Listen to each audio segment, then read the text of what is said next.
I was muted. Hello, hello. There we go. That makes a lot more sense. Okay, is it on the right screen? Yes. Okay. Is the sound coming from the right one? So, oh, that's hold up. Why is that so high? What was I doing? Huh? Did I play a controller game the other day? Hmm. I didn't play. No. Did I play Suika? Did I play Suika on Tuesday? I feel like maybe I played Suika game on Tuesday.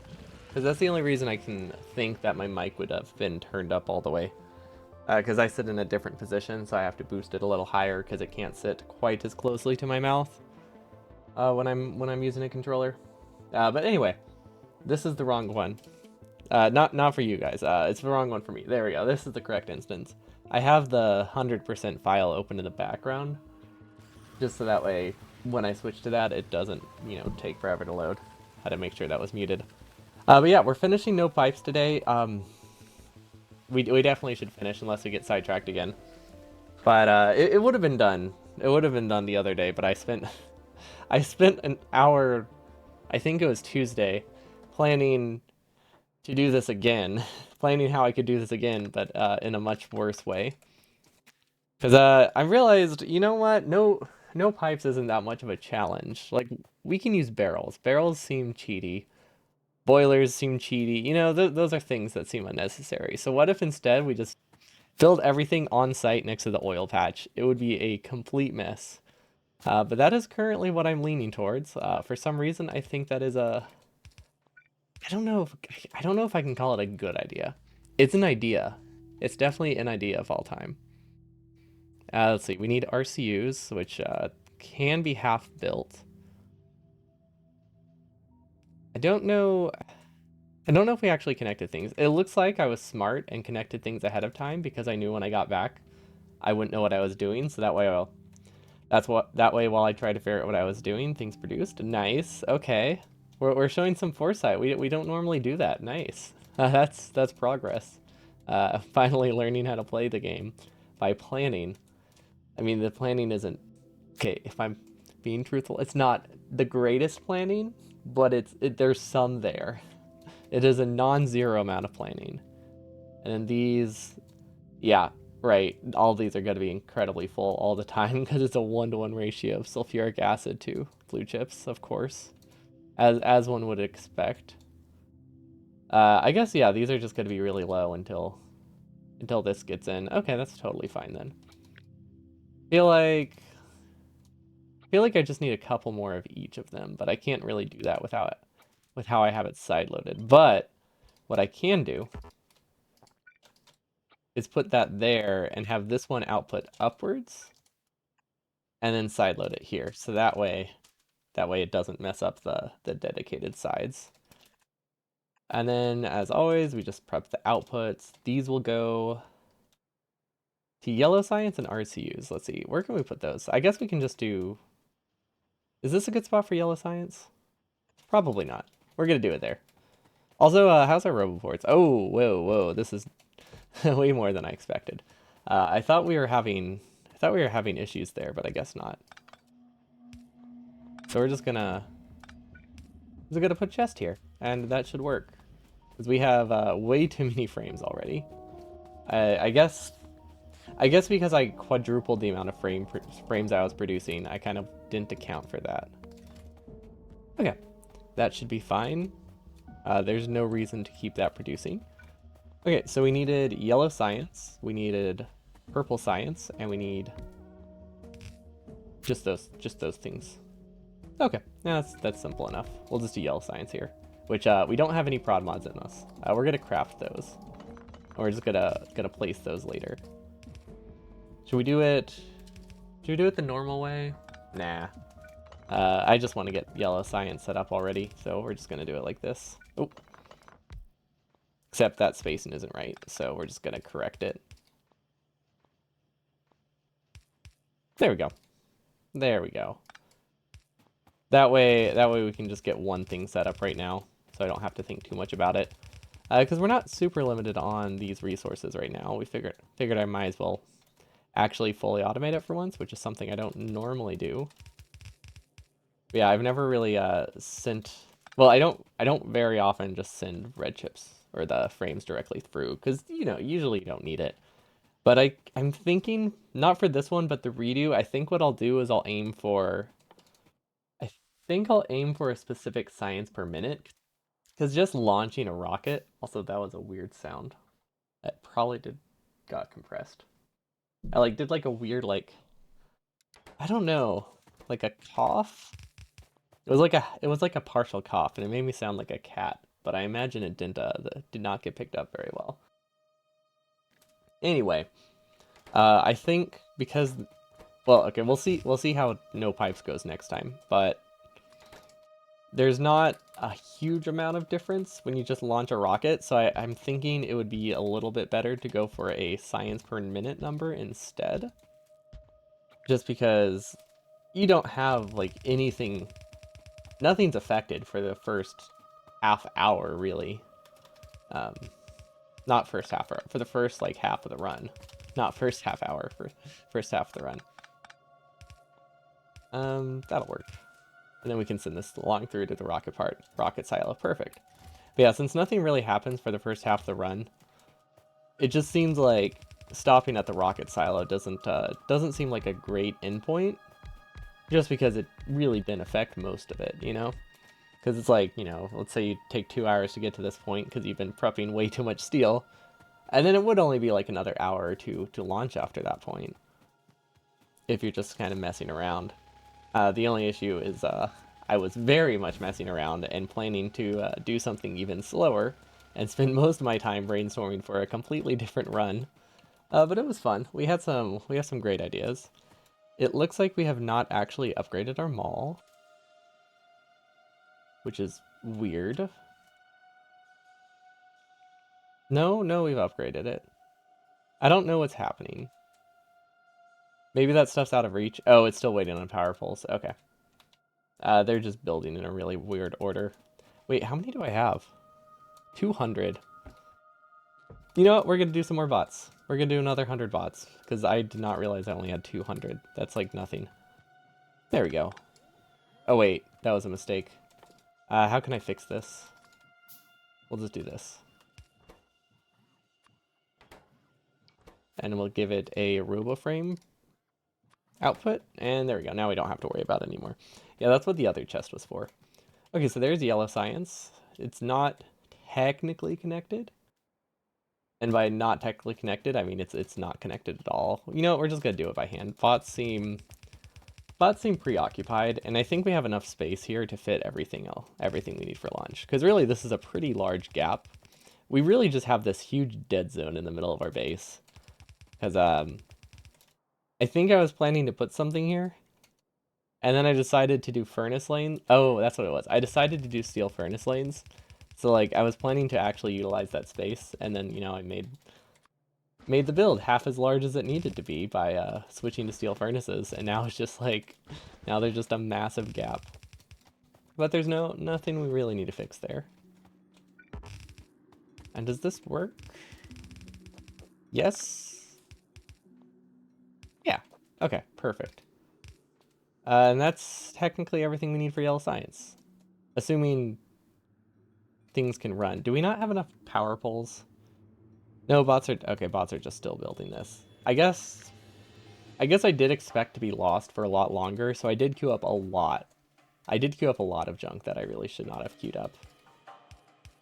And then we can actually sideload this there, so that way they're already on the way for RCUs. That seems useful. And would this be a bad idea? No, I don't think it's a bad idea. I don't think it's a great idea. Instead of using this for extra prod modules, we're just going to use it to produce our prod 2s for us. Okay, and then I think we can cram something in here, no problem. We'll just wait for those to transfer, and then we should be able to take blue chips from here, and then perfect. Look at that. There we go. Prod 3 assembler. Which I realize now is probably a mistake, but I think we can back up. Yeah, we can back up 20 on there. We just we don't have Prod 3s researched. We don't even we don't have production science researched. we kind of forgot that. Okay. That's surprising. And then I guess we can start doing RCUs. Yeah, really will those finish in time? They should. Yeah, they should. I could probably give it a second assembler to make up for it. Yeah, while bots keep building, I guess I'm gonna avoid giving them extra work. Normally I would just keep having them build things, but yeah, they still have like 600 entities that they need to place. Like this hasn't even started, which just means I probably have way too few Roboports, and yeah, okay, definitely have too few Roboports. Did I get bot speed research? Okay, I think it's just because I queued up like 2,000 or 3,000 items before I left, thinking I would be very, very lost today, and clearly I have not not lost track of what I was doing. Do you see what Zasper is doing for AnySprint? Yeah, he seems to be working on mini science skip stuff, which makes sense. He was the one who was always pushing for it. I haven't looked too much into that because, I don't know, I still can't really watch any percent runs. So I do not keep track, or I do not keep tabs on it.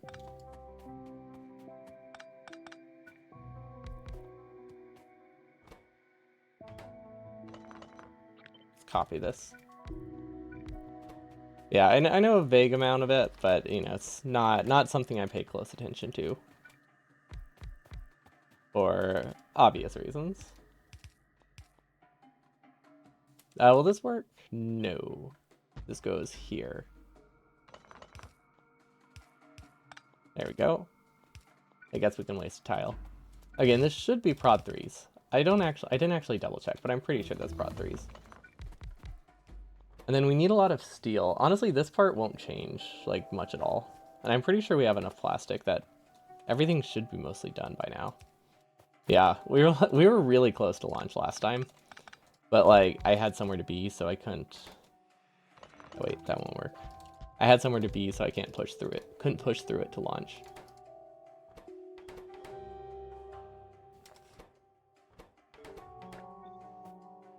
Which was unfortunate because I'm pretty sure I had less than like 40 minutes. Definitely had like less than 40 minutes, I think. Unless things are broken. Things could very much be broken. I mean, bots are not doing anything. So that part is unfortunate. Or, okay, they're not doing the things that matter. Oh, wow, wait. Oh, that explains it. I didn't give the... Okay. Yeah. I see the problem. I really did not think I would know what I was doing today if I gave bots that far of stuff to do. Okay, new plan then. Get more bots. That seems to be the easiest solution. Because we very much overestimated my memory, or underestimated my memory last time. Because I mean, normally if it takes like a few days to come back, I have to take like 15 minutes to figure out stuff. Which is what I was expecting, which is why I queued up so much. But since I'm not actually having to take that time to figure it out, now I just have way too much junk queued up. It's a perfect system. Okay, we can go back to these. I mean, do I just hand build this so it starts producing? I mean, I guess I could. There's nothing wrong with like hand building. Because there isn't anything I could queue up right now, I think, that I'm really super limited. Oh, okay, I guess I do need to finish. I do need to finish this. See, how do I do this? It's always weird building this like halfway. You know what?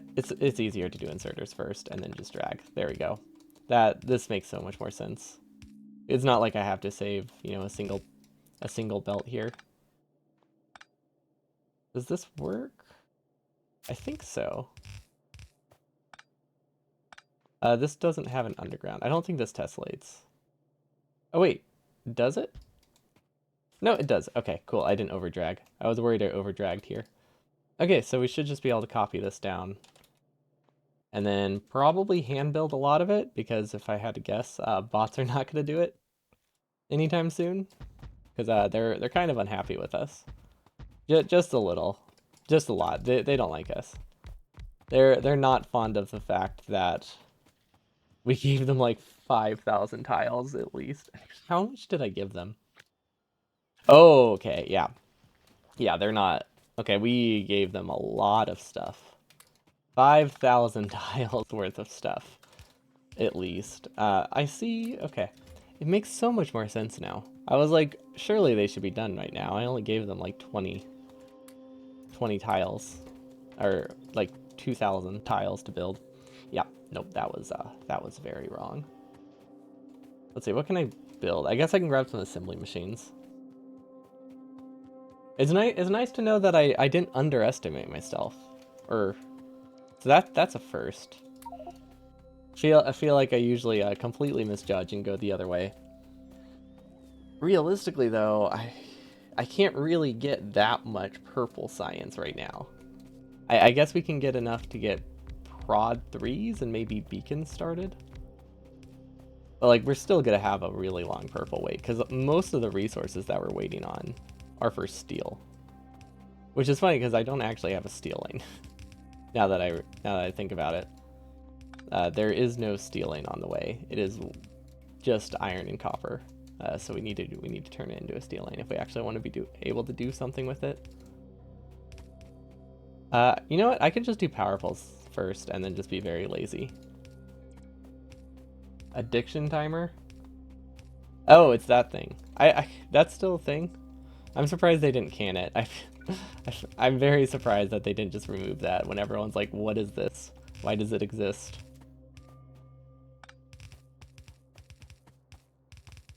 Does it like keep track? Like, does it show you how many you've watched in a row? Also, why don't I show these? Well, why can't I see them? Maybe because I'm not watching. It exists to give you more sock. Wait, you get more sock points? Oh, I see. Okay, so it's just the old you get bonus points for watching, but they increased it. Gotcha. I thought you spent.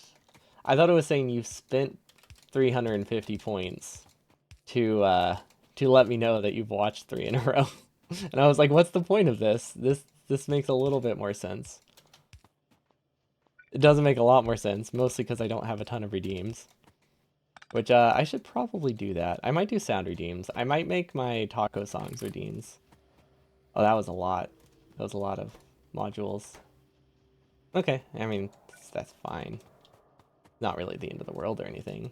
Okay, where do I get red chips? Oh, right. We were running exclusively off of buffered red chips for the longest time. We also do not have. We never buffered. We never buffered blue science because we didn't have a chest. You expect to redeem 2 tacos when you reach 200k? If only. I fly over there and I make 2 tacos, then I leave. They're homemade tacos. I'm sure the payoff would be enough. I make a stream out of it, make enough for a plane ticket, surely. Uh-oh. Uh-oh. There we go. Okay, what's wrong with red chips? Oh, right. Wait. No, wait, what? Hold up. What is wrong with red chip? I see. Yes. Yeah, that's what I thought. I was just sitting there, I was like, something is wrong. We are running out of power. Oh, wait, how do I make a power plant? Oh no, how do I make power plants? I guess I could just do half a power plant for now. Okay, that works. That didn't block any power poles. You know what, we're just gonna leave that, and we're just gonna do this instead. There we go. Perfect. Perfect system. We didn't get any power poles here. That was, okay, maybe it wasn't a perfect system. And then we should be able to get enough coal from here. Oops. Not if we do that. And these will not activate for a while, will they? Yeah. I guess giving bots more stuff when they're very behind is not the smartest. But I mean, they're close. I honestly, I think they've all been dispatched. Okay, so I think we can actually afford to build things again. Woo! Now that I finally hand built this and connected nothing, bots are ready to actually build. Cool. Should I buffer these until I figure out how to connect them? Probably. There we go. We're just gonna buffer them and then sideload them. Because I don't want to connect those right now. No real reason. I just don't want to connect them right now. I need to figure out where my power is going or how to fix my power. Or how to fix red chips. Honestly, there's a lot of things that are not working. No idea what this is. No idea what this is. Or this. Or this. No, okay, I know what those are. Okay, so these are limited on copper. Are they only limited on copper? Honestly, they might just be limited on copper. There might not be any other issues here. Which means we can probably steal copper from here while these are backed up. It won't always help, but it will help right now. If, of course, we can spaghetti this over there, which I do believe. We have some pretty powerful spaghetti genes. We just gotta make a few loops. There we go. And then look at that. It fits perfectly. There we go. And then steel. This is supposed to be side-loaded one tile over. Yeah, I think that's what the unders were definitely designed to be used for that. I mean, they wouldn't go underground if you couldn't use them to make weird, like, quadruple loops. I mean, sure, you have this line right here, which probably would have been easier, but we don't know for sure. Why won't these work? Oh my gosh, there we go. Yeah, like we could have just gone down one tile and up and around, but I mean, I think the no right turns approach is definitely better. Actually, does this even have? This is, I guess, this is just 4 left turns instead of 1. Wait, no, wait. 1, 2, 3, 4, 5. Yeah, okay. Yeah, it's just taking 5 left turns instead of one left turn, which I think is a great trade. Nobody can tell me otherwise. They can try, and they'll be right, but I won't let them because it's perfect. That's how you do your trains. Do you do loop-to-loops in your trains? Because I definitely have a train like that in space exploration, and I am always scared it's going to hit itself. It wasn't a good idea. I wouldn't recommend that train, but it is fun. Oh, no left turns. I mean, that makes sense. I've seen junctions that do that, although I feel like I usually see it as no right turn. I guess they're not no right turns. They just have to do a lot of turns to make a loop. So I guess it's no U-turns, not left turns. Never mind. I don't think I've seen a train like that then. I'm just wrong. Okay, so this has all of the stuff it needs. Okay, so we need a very lazy approach to red chips right now. Look at that. That's not even the right one. Wait, why doesn't that build? No left plus no right turns, the pro move. I only build entirely straight. I only build entirely straight trains. Well, I mean, if I'm being honest, that's what a rail world train looked like, until I put 2 on them, and then it didn't work at all. But it is a lot easier. It's a lot harder if you have 2 trains on it. Well, maybe not harder, but you know, they break. The logic is easy if you just let them break. And then we have steel, which... Steel we can steal from here. But realistically, we just need, wait, will this work? Not without a red belt. Oh wait, it doesn't work anyway. Okay, we'll go around then. Perfect. Okay. And then we'll also need probably like a red belt here. We're gonna upgrade part of it, because I would like to actually just get more steel for once. And we're gonna make it very, very spaghetti. One of these is gonna be a steel lane. I haven't thought of how, but these are gonna be steel lanes. Because we don't really need 3 iron lanes, right? Oh wait, I know what we can do. Perfect.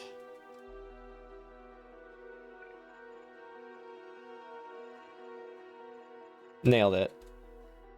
That's a steel lane, technically. And now we have more than enough steel to send over, which I think it's this belt. We don't have coal for it, so we have a couple options. And we're gonna go with the one that gives me coal from over here. And we're just gonna reverse them. There we go. I think that works. I'm not confident. No, it doesn't. It does not work. Now it works. It was broken by a smart belt. There was already a belt on the other side, so it didn't flip it. Okay, this one was so far delayed. It's really weird. That one's like 30 seconds behind the others. Oh, and look at that. We're finally getting green chips again, which means we're going to have red chip problems soon. But that's fine. We have these working. And now we need sticks. Which we could make sticks here, right? Yeah, we can totally make sticks here. In fact, we can just make them here and just kind of, haha, look at that. That doesn't work. That's on the wrong side. And then we flip them again. There we go. That's a lot of inserters for a stick lane, but you know, it does the job. We'll need to get the recipe, so we're just gonna paste that wherever. Yeah, this was not supposed to be this spaghetti this later on, but you know, I'm just trying to launch a rocket at this point. I just want to wrap this one up so that way I can decide if I want to do the completely no barrels one, the version of it. So I'm just I'm just trying to finish this one because it didn't seem worth abandoning when I only had like 40 minutes left. Although the fact that we ran out of red chips is actually quite set us back a little bit more than I expected. Also, these should have been going the other way. Oh no, this has got to be spaghetti. Only the finest spaghetti, but it's gonna be spaghetti. We're just gonna cut. Yep, we're gonna cut right through there. That works. Oh, that almost worked perfectly. You know what? We don't need this. Look at that. Look at that. It's perfect. We planned out an amazing gap there. There's always been a gap, definitely. There's no evidence to suggest otherwise. And then we're just gonna hold shift. Perfect. There's gonna be some blinking there. There's gonna be a lot of wasted inserters, but they work.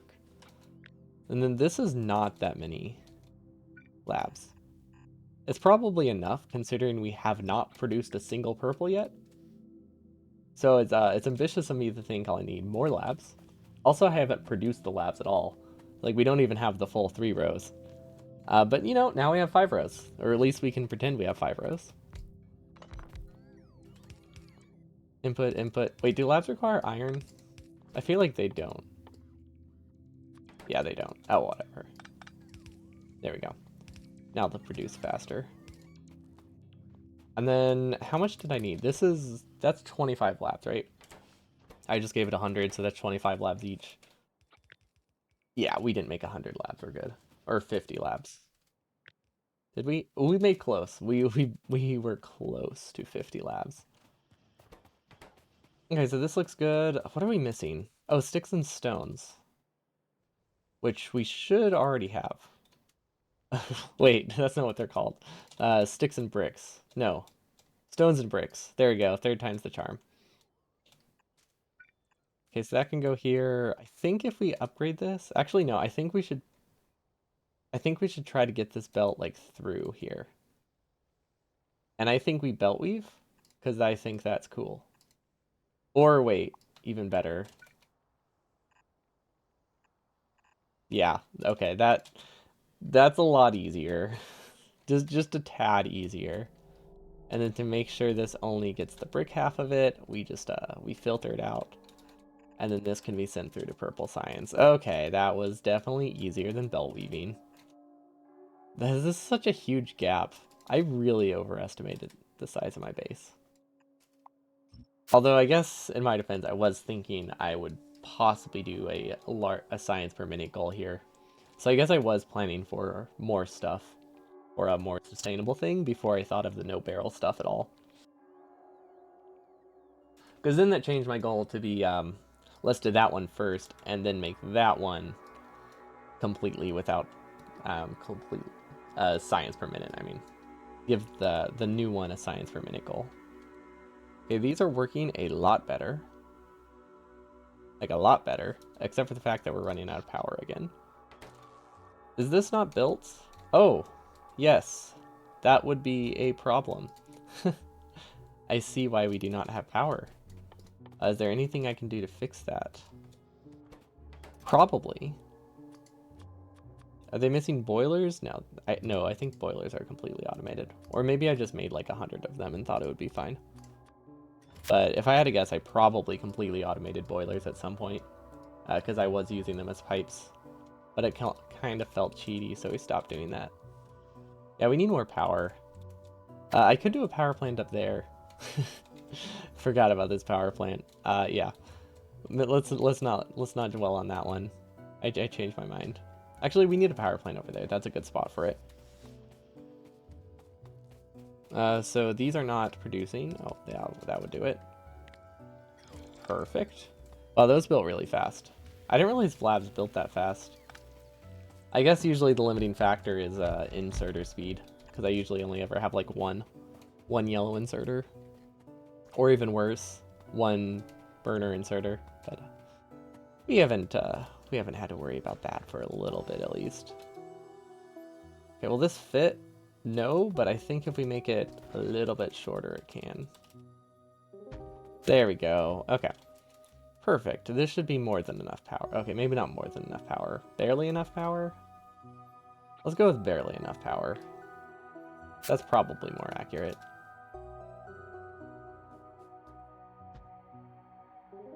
And it is somehow out of vision.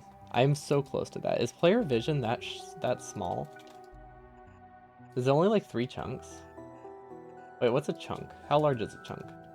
Is it 3 chunks? Let's see, where am I? Here? 1, 2, 3. Huh! I never noticed it was that small. Have you ever done beltless, pipeless, botless, trainless, storageless? I have not done any one of those individually. We're not going to combine them yet. Only thing you can think of is passing it through the inventory of cars and tanks. Yeah, that's the problem. That sounds awful. Yeah, yet. We'll keep it as an option. But I would like to try them individually first before combining them, just because of how limiting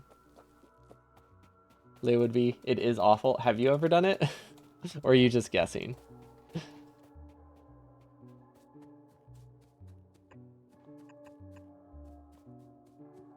Hopefully just guessing, because I would feel bad if you tormented yourself. You've seen someone do all of those? I've seen beltless, but that's the only one I've seen.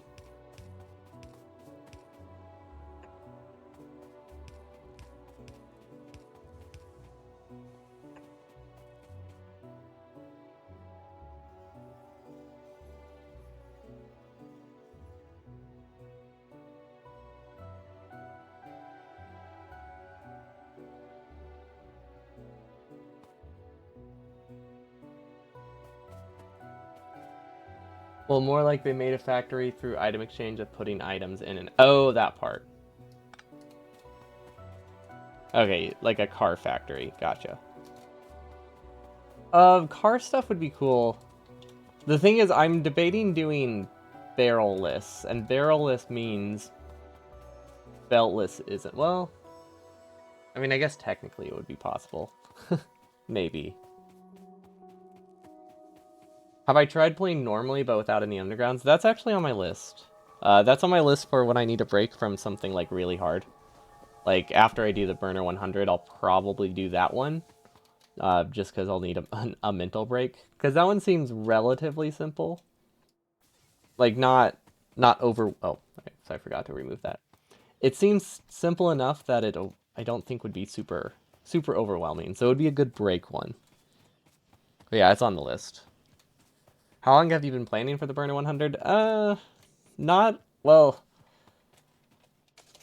I've been planning to do it for a long time, but I haven't really been working on the blueprints very long.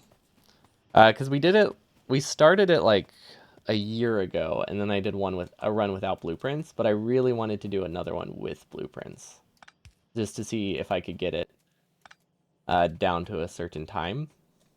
Also, oh, this must have been before the side load.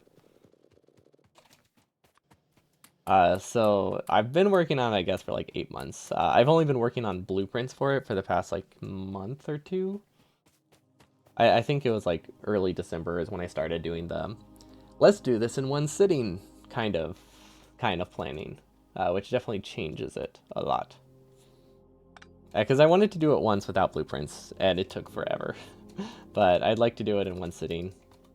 What time are you shooting for? 16 hours. 12 to 16 hours. It will be half done with a controller. More than half done with a controller. Because of that. Is this not a red chest? Wait, this isn't a red chest. I was like, why do bots not have prod modules still? Because we never upgraded this. Wait, it is a red chest. What the heck? Where are our modules? Oh, we threw them in an assembling machine to get crafted.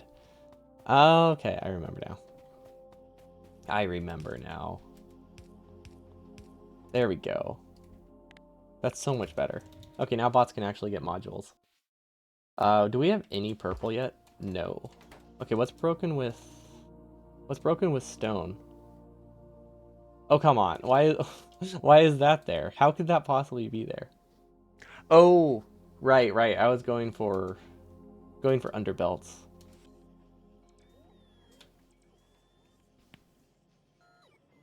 But yeah, I guess I would probably ban underground pipes in that too, huh? I don't know if I would do splitters.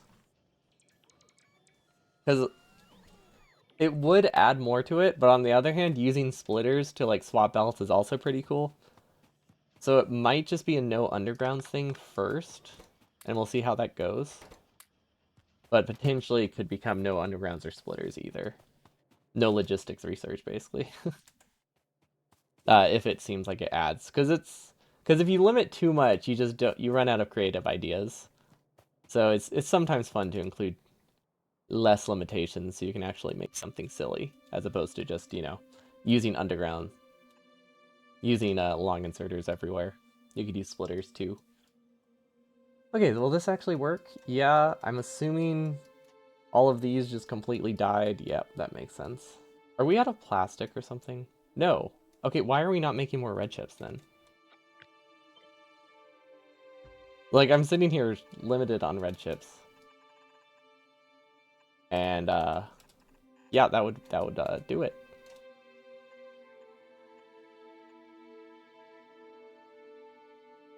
And then,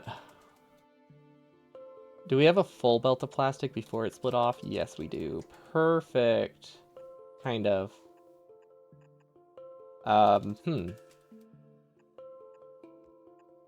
Yeah, no, this works. This works. I think. Yeah. Okay, we're good.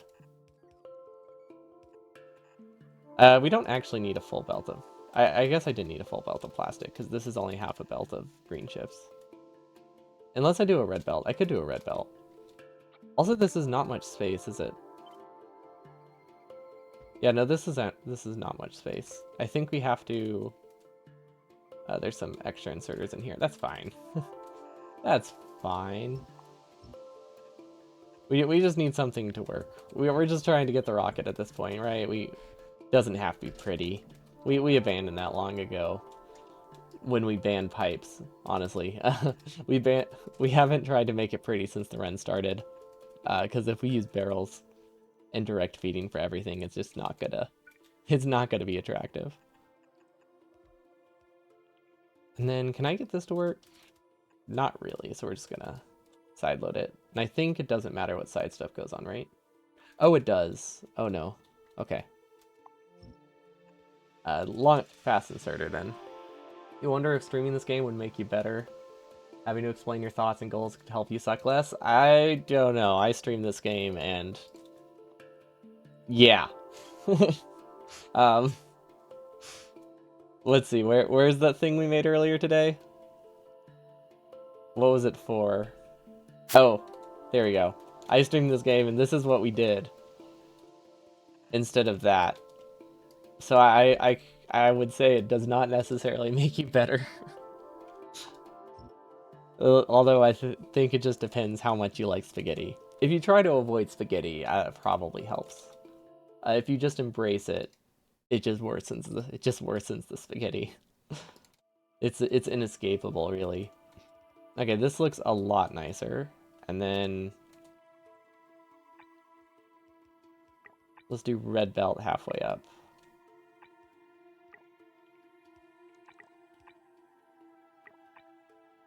That's true. A lot of times I am just like, I'm never able to like reuse blueprints because I'm always doing something really dumb, which doesn't help. Because like I never have to, any design I do in a challenge, like very little of it can be reused later, so it's just not worth trying to make it perfect. But yeah, if you're trying to make actual blueprints, having someone to explain or notice mistakes is pretty nice. Because there sure are a lot of them. Especially if there's circuits. Especially if there's circuits. Okay, there we go. We finally have purple. It should pick up a lot now. It has plenty of steel. Honestly, purple is producing pretty fast. It's limited by stone of all things, which is... that makes sense. Okay. I wonder why we're limited by stone. Do you think it's the fact that I am producing a lot of landfill? I think that might be it. Producing an unhealthy amount of landfill right now. Actually, it's not. Honestly, if you were like to cover a lake, this wouldn't even be nearly enough. This is honestly not a ton of landfill. But it's not landfill we can afford. So it's definitely too much. Okay, will that be enough? Honestly, the stone seems lacking. But a stone patch is too far away. I might speed mod this. Actually, well, okay. We have enough stone that we could run like 16 of the 12 of these, right? That's like 15 minutes. Yeah, honestly not. It would take that long for bots to build anything up there, so it's too late for expansions like that. Are these working? Still not working. Also, we never got any Prod 2s. Prod 2s need blue chips. I forgot to hand feed them blue chips. Also, I feel like we've produced way too much purple science by now, or yellow science by now. Or maybe because we started running out of blue chips. Wait, something's wrong here. Something's wrong here. That's something we'll have to figure out. But what I was trying to say is, since we started running out of blue chips, or what red chips, we started running out of blue chips as well. But yeah, this is not right. Okay, we're just gonna remove that. There we go. How many do I need? 5. I only need like 20 in each. So we're gonna do that. That should work, right? This will make 3 more, this will make 3 more. Wait. That's not right. 3, 3. So that's 4 total. We need 20.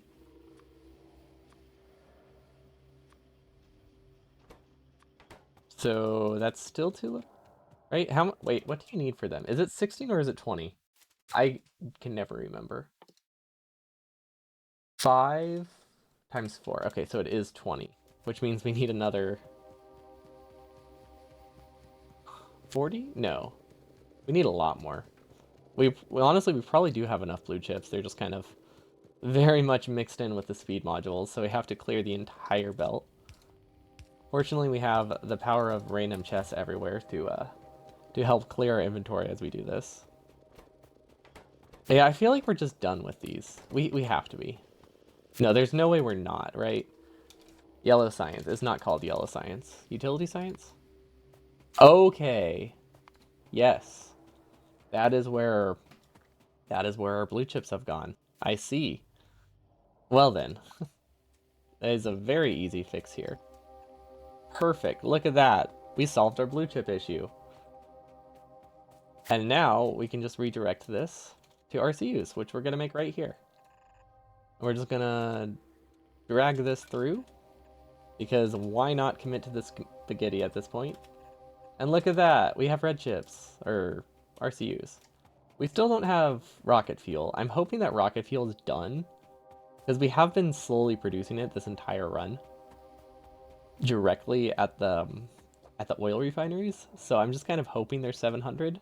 There's probably not, but like, what if there is? It would be very nice. And there we go. Now they're producing. And honestly, we still haven't even produced Prod 3s. So, or research Prod 3s. So we definitely have issues here. Is it recovering though? Oh my gosh, now it's short on... Wait, what is it short on? It should have plenty of steel, right? Okay, maybe not. It has enough steel now, but it will be running out soon. Sticks, I think this is enough. But just in case, we're gonna do this. There we go, more sticks. Probably connected to power. What else? What else do we need? We definitely don't need red chips. Red chips are not limiting here, because they're getting half of everything we have from our original lane. I think they're just limited by stone. Are they that stone hungry? I guess I guess something this long does need like 2 lanes of stone, huh? Okay, maybe we have enough red belt that we can just kind of upgrade this entire thing. But I feel like that would be fine. Oh, we need to figure out how we're gonna upgrade the entire thing. I guess we just have to keep upgrading all the way back to the source, which is a little bit costly, and we probably missed something along the way, and none of this will help, but it's worth a shot. Oh, wait, and we needed to speed mod up for this to do anything. Okay, so maybe that's not that helpful, but we might as well go do it. And then let's check rocket fuel, because there's a very good chance we do not need to set up rocket fuel. Okay, I was wrong.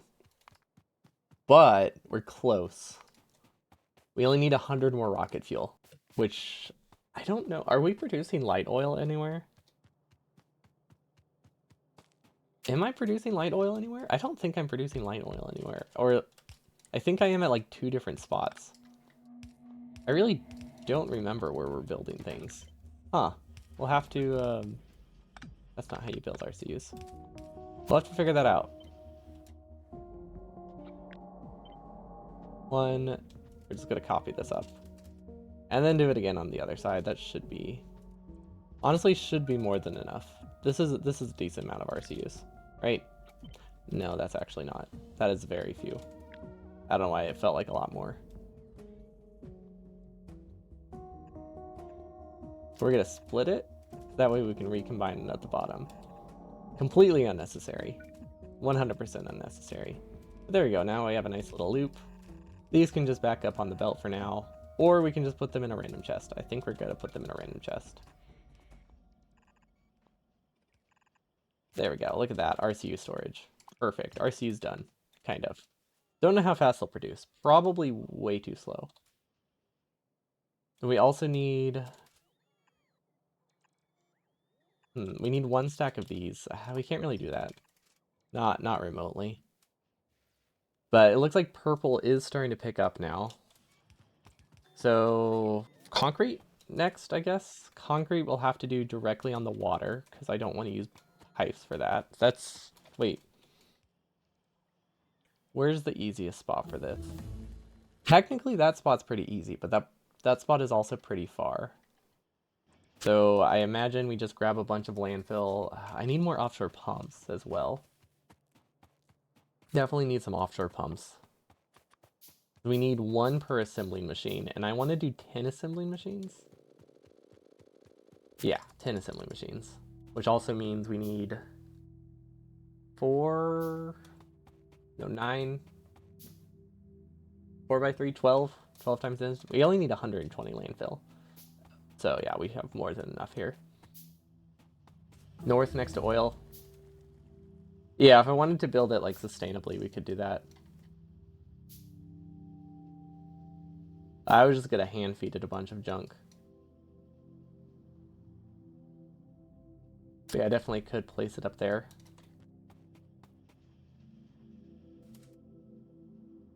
I just wish I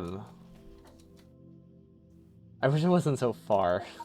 Because this is just something we need like 1,000 of it total, and that's like 400 tiles away. But next time when we revisit this, probably won't be next week. We'll be aiming for, I think I'll be aiming for a science per minute goal or a specific technology, so that way I don't feel tempted to just like cut as many corners. Maybe some corners still. You always gotta cut some. But I definitely won't be as tempted to cut corners if it's like, oh right, I need to be able to launch like a sustainable amount of stuff. Also, sulfuric acid would be hilarious. If I could get nuclear power, that would be hilarious without barrels or anything. I don't know how viable it would be. Probably not very viable. Mostly because the odds of something spawning on the water is pretty low, especially when it's the only thing that it would work for is uranium. But it would be pretty cool to have a sulfuric acid plant on a uranium patch on water. You would only be able to cover like one of the plants, but it might work. Actually, oh my god, wait. I just had a really dumb idea. You would have to use the mining drills as pumps. That was just so great. Or as pipes. 250 could be a reasonable goal. Because that's like 4 science per second. So that's like what, 15, that's like 20 or 30 of these assemblers, right? But sustainably, not just producing at a burst. That would be a good goal. Because that like it makes it that you do need a decent amount of advanced oil and stuff, and that's the complicated thing. Getting a sustainable amount of rocket fuel. So yeah, something like that I think would be enough to mean we need a decent amount of sustainable rocket fuel production, and that would be the hardest goal. Yeah, we can shoot for that. Do we have concrete yet? Yes. Did we bring stuff for concrete? No, of course not. I was too busy trying to figure out if this was a good spot for it that I forgot to grab the junk for it. It's okay. That's honestly expected. Okay, we need... I'm gonna grab like 5 stacks to be sure, but we only need like 12 of each. Then we also need bricks, which I'm pretty sure I don't have access to at all. Yeah, well, okay. We have some. We're gonna have to clear this entire belt. Actually, wait, is 500 enough? I think 500 is enough. No, 500 is good. I usually do full stacks, but I think 5, just so I don't miss any, but 500 is fine, right? 1 becomes 2. Yeah, okay, cool. And then we'll take our car. It's such a short trip. I really don't need to take a car, but it's fun. We can crash into so many things. We can crash into so many things along the way. There we go. Concrete should be done. Okay, there we go. They all have 50. This one doesn't.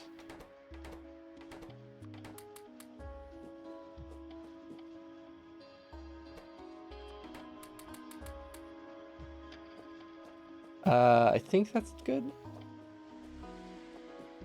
I feel like I missed some. Car almost dead. It's fine. It hasn't blown up yet.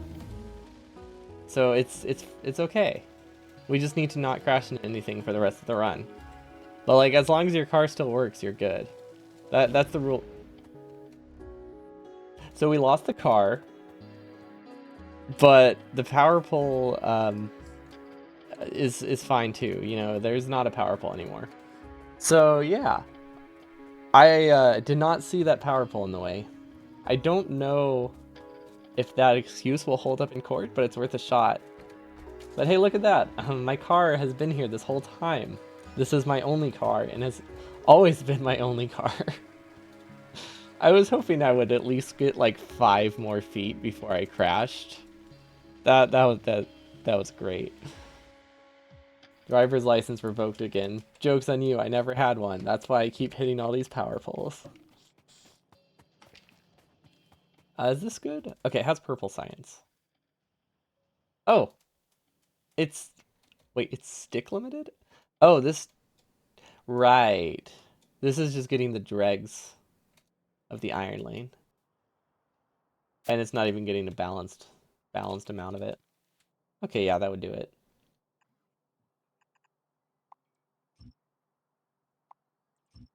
Oh, right, right. Um, it had to be that way initially because there used to be copper on the other side of the belt temporarily. It wasn't intended to stay, but there was copper on the other side of the belt from an accidental side load. So we just never fixed that. It's so weird. I wasn't expecting to be stick limited. But yeah, if we run out of iron, that would do it. Oh well. We still have to set up rocket fuel. Or okay, we have to get rocket fuel back here, which is far away. Do we have rocket fuel in a second spot? Do I produce light oil anywhere? I have this. This is producing solid fuel for us. Oh, I know what we need to do. I know what we need to do. We need to go over here. We need another we need another advanced oil patch. And we need to produce rocket fuel directly in it using our buffered solid fuel, assuming we have some. Which I'm imagining we do. Yeah, that's why it's backed up. Oh. Oh, I see. We probably would have had rocket fuel by now if I had put a bigger chest there. We only had wooden chests, so I just placed it. Yeah, okay, so I see now why we have not finished this. That would do it. What do we need? We need some splitters, inserters. I mean, we're good on those. I definitely don't need all these speed modules, but might as well keep them. Refineries, chemical plants. Do I need chemical plants? Not really, but I think I need chem plants just to get rid of some things I don't need. Just so I can turn everything into solid fuel. And then there's one more thing I was missing that is a little bit important. Landfill, right? Our 4,000 landfill. Okay, let's see if we can go get our car. Which what did we decide last time? That it's not littering if you misplace your car as long as it hasn't been that long, right? I think that was the verdict. As long as I find my car fast enough, we're good and I can litter. It's like as long as I find it eventually, it's not trash. It's not hopefully not destroying the environment in that time. Where's the landfill? There it is. Okay, my time estimate wasn't awful. I was like 15 minutes off how long I expected this to take. Which isn't bad, considering purple wasn't running for like 20 minutes. And that's the main thing I'm going to be limited by. And still, really isn't fully running. It's a very sensitive science. It's such a weird mix of it's hard to get enough resources for it, but also it's super throughput limited at the same time. Like it's super throughput limited compared to yellow science. Like even if you do buffer everything for purple, it's still going to be throughput limited. Whereas like if you buffer things for yellow, you can make yellow like almost infinitely long. At least not infinitely long, but you can make it stupidly long before you run out of before you run into throughput issues from the buffers. But purple, this is already more than like a red belt of steel, I think. I think this is a little bit over a red belt of steel. So like if I was outputting on a buffer, I would need like 2 steel chests. Or like a backup row of steel. It's too much work. Okay, do we have everything we need? I guess I could have brought bots, so that means we're just hand feeding it. Yeah, that should be fine. This seems to be working really well, though. I like this. It's a bit full. So, it's almost broken. I think we should have made the density a little bit lower. Although I think part of it might be that this was building at the same time as this, and this one didn't have a limit on it. So there's a very good chance that broke things. You should see Beacon Purple Science builds. They have to have like belts of resources going to like a single assembly machine, right? How do you even deal with the rails? There's no way you can max out the throughput of a rail assembler, right?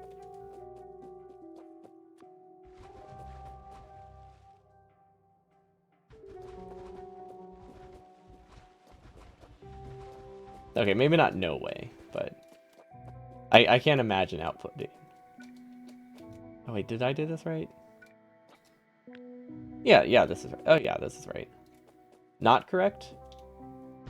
Oh, it is possible? Okay. I wasn't sure. Like, it's just beaconing them sounds really difficult, so I imagined it was a non-trivial thing to do. Or like a not possible thing to do. Just because of how many rails you need. But I guess it's because Purple Science crafts incredibly slowly. Like, I'm thinking it uses 30 rails per second, but it really doesn't. It uses 30 rails over 20 seconds. I guess it's not nearly as rail hungry as I thought. It just feels rail hungry. It also might be because I still am burner brained. I'm still thinking in terms of burners. Everything's a burner. You can't get anything to work full speed with a burner, no matter how hard you try. Will this work? No, it won't. Well, okay, it will, but only if we just accept that these don't output all the time, which I think I'm gonna do, because I just want this. I just want the rocket fuel. This is 2 rocket fuel assemblers, I just realized. This is 3 rocket fuel assemblers. This is terrible, huh? I'm just sitting there. I brought like 5 inserters, I think.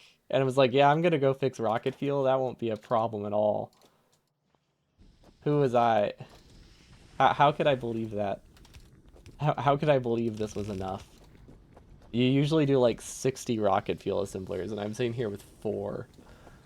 Oh, this is 250 science per minute is gonna be terrible. I think I'm gonna have to beacon my rocket fuel build if I want that to be viable. 2,700 science per minute, which uses 10 rail assemblers. Wow. Okay, I guess they can produce a lot more than I thought. That sounds like a lot of belts of steel.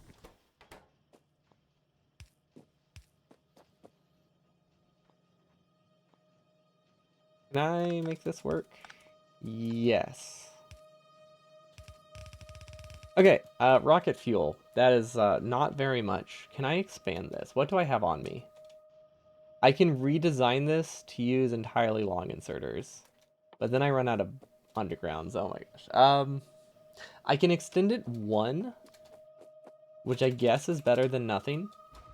Maybe 2. But that's pretty much the limit. We could dismantle the old one as well. That could work too.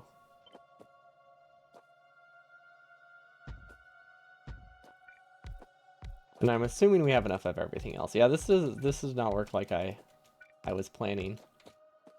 I kind of just forgot how large this is, doing it without barrels.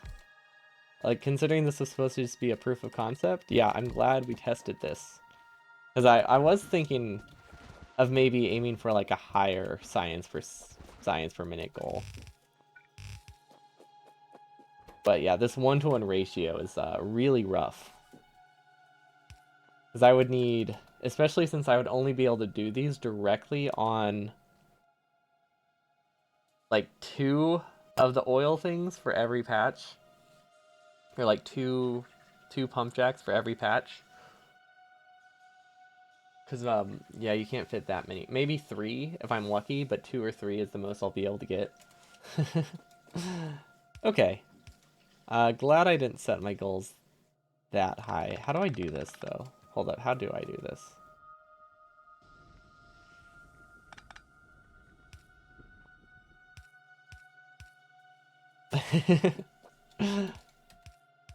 That works, right? Okay. There we go. Technically functional. Now, what else? What else do we have to work with? I guess we can just output on these belts. Maybe that would be fine. Output, output, output. Because we ran out of inserters. Now we just have to improvise. Output that onto a belt. These need an input and an output. Which the output should be here. Hey, look at that! We produced 1 million green chips. I have no idea what save this is. That wouldn't have already had that. I guess this is my challenge save. So it probably has been reset fairly recently. Because I think burner stuff used to be on this one. Does this work? You know what? I think that does work. No, that totally works. And now, oh, we need another underground. Can I get an underground from somewhere? Yes. There we go. This is I'm really trying to save this one underground. We could have driven back to the main base.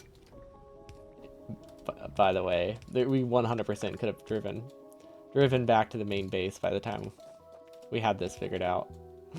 And it would have been faster. But it wouldn't have been as much of a mess, so it wouldn't have been as fun. Like, look at this. Look at this great rocket fuel build. How slow is this anyway? And what's it limited by? I'm assuming it's limited by the rocket fuel assembler.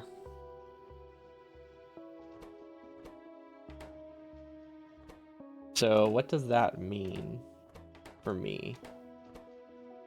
It means that this can produce, let's see, with one speed mod in it, it produces like 1 per 30 seconds, right? 1 over 30 per second. And we would need 720 of that, right? Or 1,000 science. Is that how you measure it? Is that how you measure science per minute builds? How much space science you get, or is it how many rockets you send? I'm assuming you measure it after prod modules. I mean, I guess you measure it by how much the research can support. Or how much your labs can consume. One of the two. But yeah, it would definitely account for... Yeah, it would definitely include prod modules. It would be really weird to measure it as raw resources. Yeah, that's a silly question. That doesn't make any sense. Okay, so at least we have rocket fuel. It's not going anywhere, but we have it. Let's see if we can find our car. And also, honestly, we're still producing the rocket silo research, so clearly we haven't missed too much. Steady state production consumption. Okay. So if the thing I would be limited on for this kind of run would definitely be rocket fuel. So I could probably use that to estimate how many refineries I'll need. Because these can produce plastic pretty fast. They can't produce rocket fuel pretty fast because they have an uptime that's like 7 times. Like, it's like 8 times harder to run. Because this can saturate an entire chemical plant by itself. Whereas this one is running at like a ratio of like 1 to 8. Which is not great. Or like 1 to 20. So yeah, these are like 20, 30 times faster than this right now. Which is unfortunate. Which means I would need a lot more of these.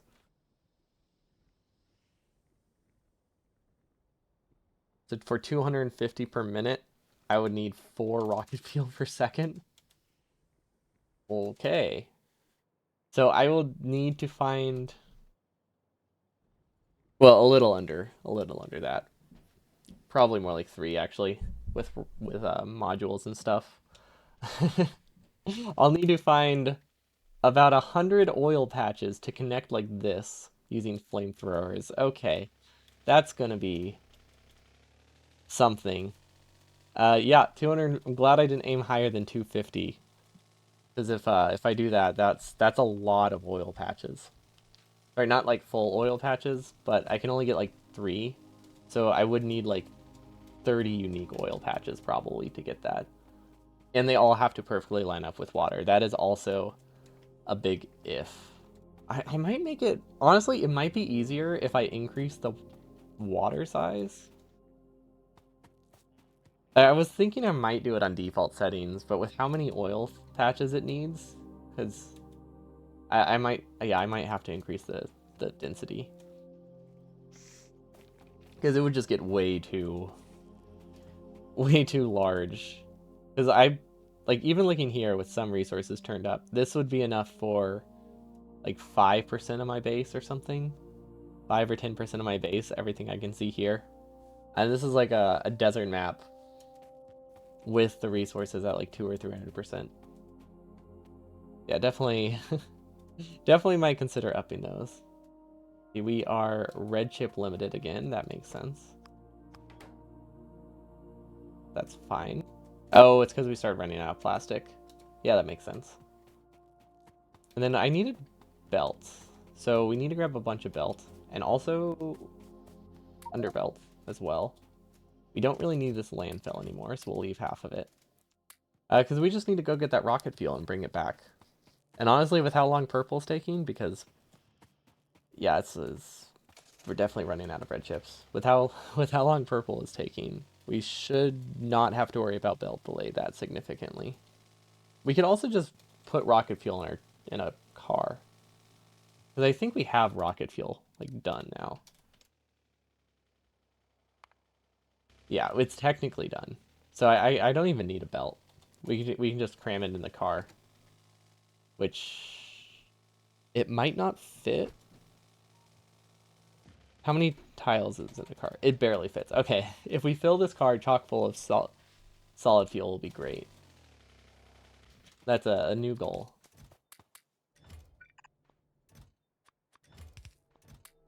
Sounds way easier. Oh wait, I just realized something. I never set the prod recipe, which they should craft in time, but I might have to help it out. See, where is it? Actually, where is it? Oh, that's a weird spot for it.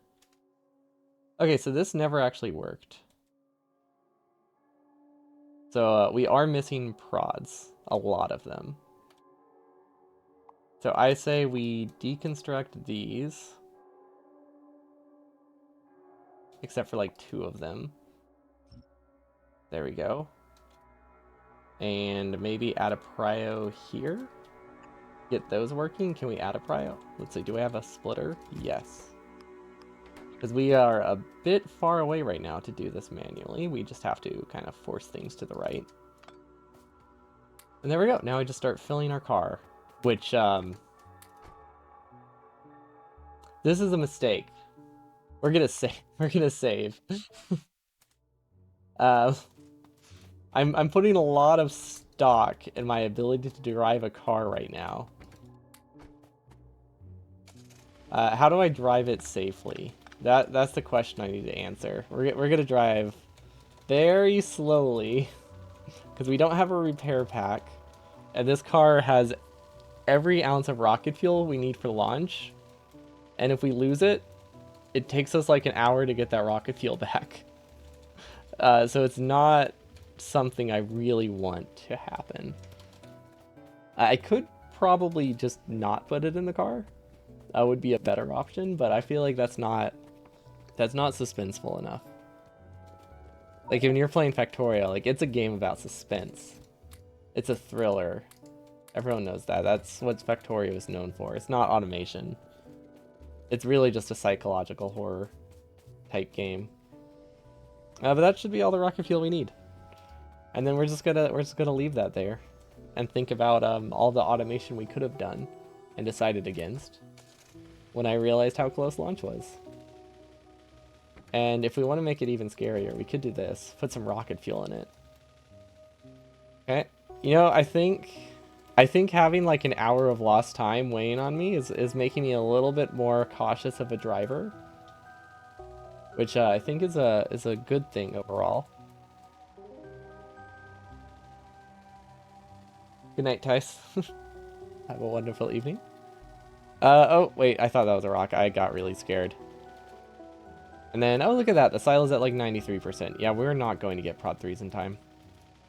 And, oh, but because we're so limited on rocket fuel, we can't actually skip them. Like, there's no option to skip them. Oh, I thought we were going to hit that tree. Although I don't think one tree would be the end of us. I really don't want to risk it. Okay, and then we should have a chest over here. With, oh, why am I speeding up? Why am I getting confidence right now? There we go. Okay, we can just directly input from the car into the silo. The perfect system that I definitely won't mess up. Okay, silo can go here. There we go. Will this work? I think that works. I think that works too. Okay, there we go. We got our RCUs. We got our car. And then we should have LDS somewhere here. And if we plan the spaghetti right, we should just be able to send it right through and break everything along the way, just as we intended. And look at that. We have everything we need for the silo. Now to figure out... Oh no, wait. Are RCUs not done? Wait, are RCUs not done? They have to be, right? Oh my gosh, RCUs aren't done. How are RCUs not done? Wait, why did I stop? Oh, when I ran out of red chips, I stopped producing speed modules. Oh. Also, I have like 500 speed modules on me that I just kind of threw in the trash. Okay, I see. That would do it. I was relying on those speed modules eventually making it here, huh? Yeah, I would definitely wanted those. How's this coming along though? Honestly, that's not bad. We have 2 of them. Can I handcraft them? No. Well, maybe. I wish I had more rocket fuel. I wish I had a larger rocket fuel buffer, because then I could just launch regardless. I mean, I guess we just handcraft them, right? What are they missing? What are they missing? Oh, they're missing red chips. I imagine. Oh, we're missing... Wait, we're handcrafting prod 1s? We're missing a lot of things. Okay. I can start crafting 2 of those. We need like 25 more prod 1s. Will this craft in time? How long does this take to craft? Way too long. Way too long. At least I can take these. That'll help.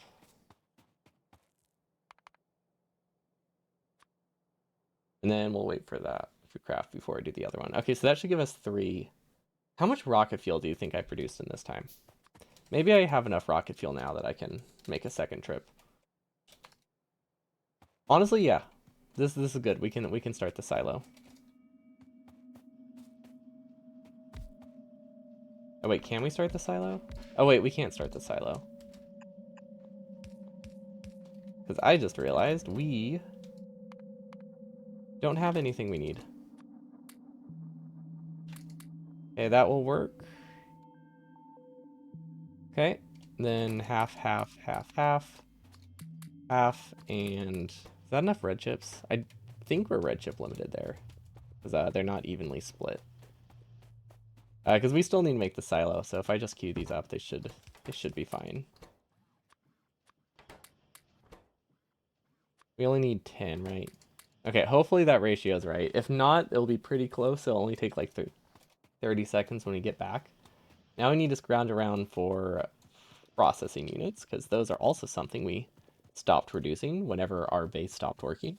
Unsurprisingly, when your base stops working, you stop producing things. Who would have thought? I still don't know what the issue was. Because I wasn't buffering plastic. I don't know why it got so low. We should have an entire belt of plastic. I wonder if... No, plastic is just producing directly from the chem plant, so it's not balancing multiple resources. I guess we can just delete these. And then place them back just so they can keep producing, because I think we're going to be limiting there. Okay, what What could possibly be wrong with plastic? Do I have a radar over here? These are not running full speed. This should be an entire belt, right? No. We're oil limited because the refineries are too slow. We were supposed to speed mod those. Okay. I see now. That would cause some issues. For sure. What else do we need for the silo? Anyway, we need a bunch of steel. Concrete is on the water. We need the pipes, which we don't have any, which makes sense. Why would we have pipes? So I guess we just handcraft them, or I just stand here and hold F and look at what else we need. Okay, we're good on speed modules. We don't need this belt anymore. Actually, we need the red belt, so that way we can move our character around for fun, because that's very important. We didn't make any beacons, so this is going to take a while to launch, huh?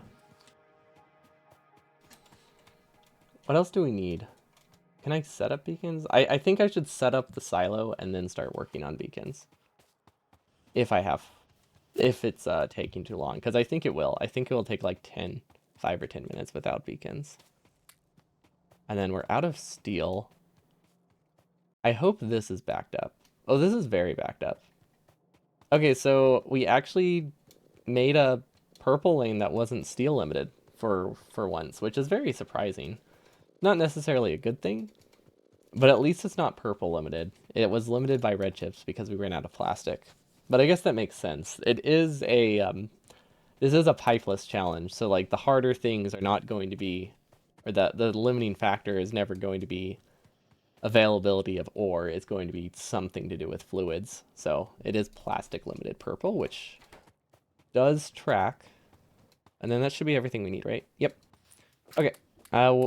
Where can we set up beacons? Beacons are wires, steel, green chips, and red chips. We could probably build them in the middle of the... If I had ground more steel, we could have built them here. I mean, we still can build them here, actually. Beacon.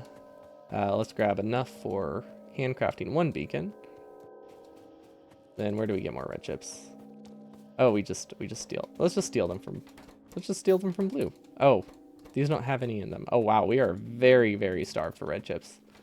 I knew we were starved for red chips. I didn't realize we were this starved for red chips. Our base is falling apart. Also, this will pass stuff through, so now we need an inserter here to get rid of everything. Okay, so the plan wasn't to destroy this entire base, but now it is the plan. Now it's an active revenge. Maybe not revenge.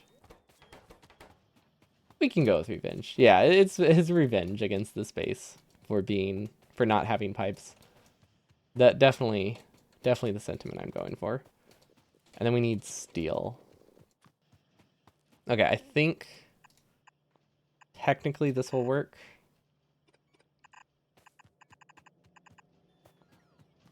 But definitely not worth it. But yeah, it will work. And then we'll actually just do... Let's see, we'll send it over here. Yeah, there we go. Some spaghetti, so that way we can fit an inserter here. Perfect. Definitely perfect. No flaws here. I don't even know if it works yet. Okay, now it should work. There is a red chip that's not supposed to be there. I think technically everything's powered. Oh wait, no, not yet. There we go. Now everything's powered. That's a beacon build. That's the standard beacon build that everybody uses. It honestly might not even work.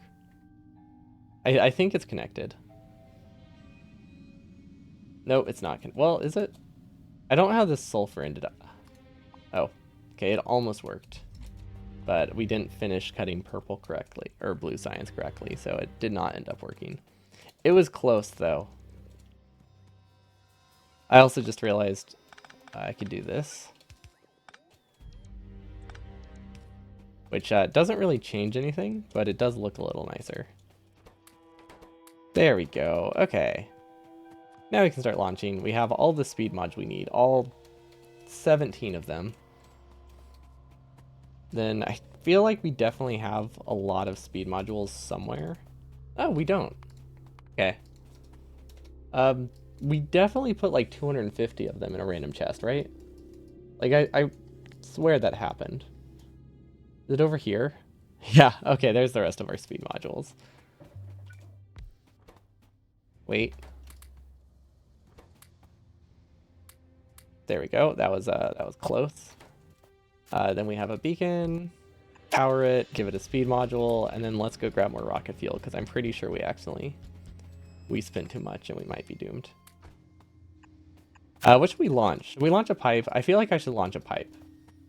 Because like we don't need that, right? We don't need them pipes, so we can just send them off the planet. We also need some iron for that pipe. There we go. We need to be very careful not to place it. Although at this point I would not restart the run if I accidentally placed a pipe. It would not be worth it. Yeah, okay, that'll be fine. Let's go see if we can get another rocket fuel delivery and a speed mod delivery. Because I'm pretty sure we can go... Oh wait, we need another car. Do we have a second car? Okay, we have a couple options. We can make a car. Yep, that's our option. That's the one option. Cars are so cheap. I was gonna say we can make a car or we can walk. But yeah, cars cost nothing. Practically nothing. And then I am missing iron. I thought it needed pipes or gears. I guess it just needs plain iron. Okay, and then do we have any fuel somewhere? We have rocket fuel. I could burn the rocket fuel. It's actually not a terrible plan. And then that has some speed modules. Yeah, this is slow. That's not the car I wanted to get in. Yeah, those are really slow. I guess, let's see, when it has full beacons on it, it's like 20 beacons, right? That each give a 20% boost. So that's 400% boost up from 40. So it's like 350% total speed. Ow. Okay, yeah. Wait, what is this? Oh, I was setting a recipe. Right. But yeah, I guess it makes sense because with prod 4s, it's like a minus 40 or something. Oh, minus 60. Oof. Minus 60% speed. So it's going from 40% to 350 to fully beaconed. So yeah, that's like a 1 minute launch cycle to nearly 10 minutes. Yeah, that's a very substantial. And look at that. We have 100 more rocket fuel, which is not a ton. But it's enough to make it that we don't have to worry about barely missing it by like 50 rocket. Yeah,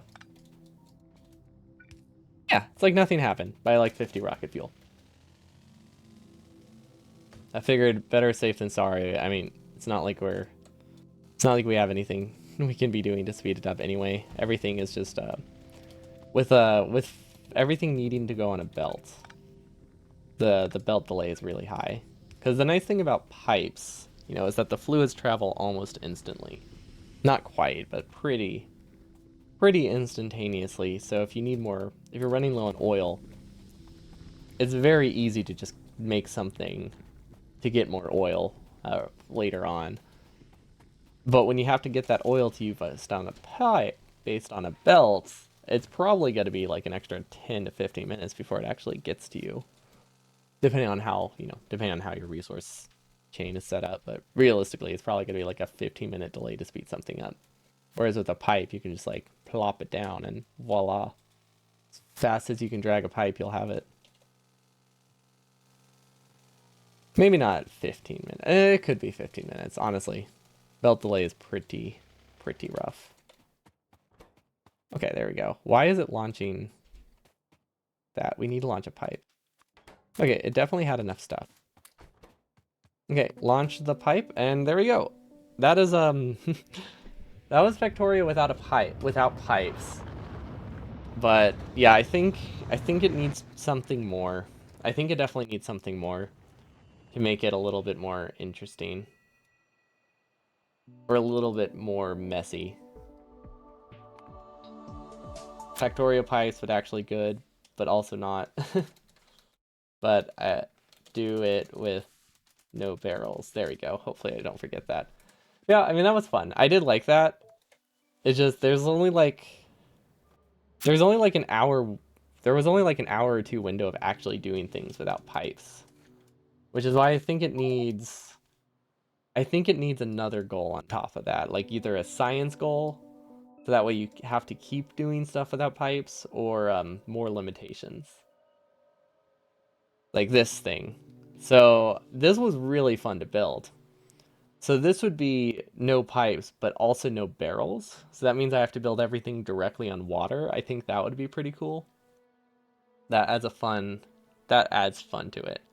We didn't make that a requirement for this. We just experimented a bit with it. No barrels would be absolutely brutal though, because all of our oil patches would look like this, which is really fun. I do like it. But this is what would make a science per minute goal very, very hard to attain. Because you are limited by the output speed of rocket fuel. So I think we would need very early beacons as fast as we can get them. So that way we can get at least a couple, probably speed mod 2s on every single refinery. And then I haven't decided yet if I would allow boiler pipes or not. That doesn't really change the designs that much. It just means if you can build next to water or just on top of water. But yeah, I do want to revisit this again for the third time, because I keep realizing like, ooh, it can get worse without getting too much worse. Barrel water 2 for power plants. Well, that's why I want to do no barrels at all. It wouldn't make the power plants that messy though. The power plants would stay the same. But like barrels make most things simpler, which is why I want to just not use them. But being required to use barrels exclusively for power plants would be great. Not allowing myself to do 2 boilers in a row just for the sake of it. That would be hard to like keep as a rule set though. Because I'm also thinking, someone suggested the other day just 1 boiler challenge. Like no pipes and 1 boiler and no barrels. Although, so everything would have to be built like this. And our base would be nocturnal. Wait, no. Okay, this is the second time this has come up. What's the opposite of nocturnal? Nocturnal, opposite, diurnal? Okay, yeah, that sounds right. My base would be entirely diurnal because I would need solar panels pretty early. And until I get to until I get to batteries, which would be really tricky to do, I couldn't have power during the night. So that would be, I think that could be a cool combination. We'll see. I'll think about it. I have some other stuff planned that I'll do first before I revisit this again. But I would like to modify this. And then we also have this in the works. So this is nothing. It's registering that I switched the games. There we go. This is Burner 100, which I think I need to have. I think sound's still disabled. Hold on. Let me check that out. Music. No, is it? Oh right, I keep music separate for this one because it never plays in editor mode. There we go. That's better. I don't know if it never plays, but it very rarely plays in editor mode. Okay, so this is Burner 100. So it's something I've been working on for a while. I have a fascination with burner inserters. Purely vanilla. No, not everything is a burner, so not that mod. Just whatever you can do with a burner inserter in vanilla. So I think that just adds a small layer of complexity. And it means I can submit it as a 100% run if I really wanted to. Which is fun. A fun concept. Just knowing that if I did this in one stream, I could submit it somewhere.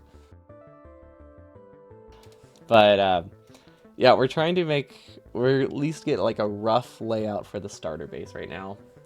I've been debating doing sushi though. So sushi is faster to build, but also not that much faster with burner inserters, I've noticed. Without burner inserters, it is way faster to build because you can have inputs and outputs like right next to each other, and you can just, you know, recycle the same belt and it works great. But with burner inserters, Sushi doesn't let you skip the adding inputs to the output. That's a weird sentence. I mean, it's a correct sentence, but it was a weird sentence. Adding filling inserters to the outputs, you still have to do if you do a Sushi belt. So that kind of complicates it a lot. And it makes it that all of the savings you would have from, like most of the savings you would have from doing Sushi are going to be not going to be build speed related. They're just going to be space, maybe space or belt limiting. Like you'll use less belt or something. But yeah, you're not going to use fewer inserters, that's for sure. You could maybe put coal on the halves of the belt and have the inserters read it. So we have that for science. Because science is going to be built when we have very few resources. So saving on inputs will be great here. Or saving undergrounds here will be great. So this uses very basic Sushi logic here. Which hopefully is set up right. I think it is. It seems to be working fine. So we just connect the red and green science. These are attached to the belt in front of it, and they only run if it detects coal, which is rough. The delay is going to be super high, but it's either that or I have to hand feed them like 25 coal, so that way they run long enough to not exhaust themselves. So it's kind of a necessary evil.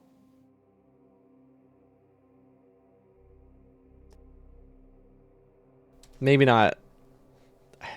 Yeah, I think this is I think the circuits here are necessary.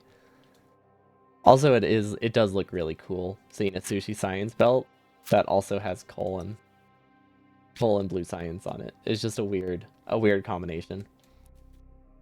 But yeah, I would like to consider Sushi for this. I just don't know.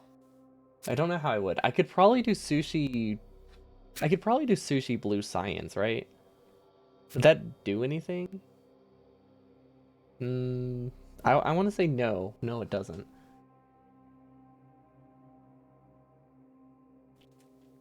Because like right now, what would Sushi do? It would remove one of. Ooh, it would remove like 2 input inserters. That's actually a lot. There is.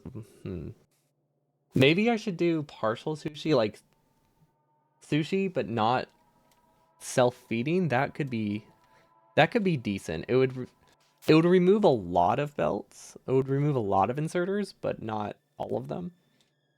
And replace it with 2 belts for every like 3 it removes. So it does use a little bit less belt.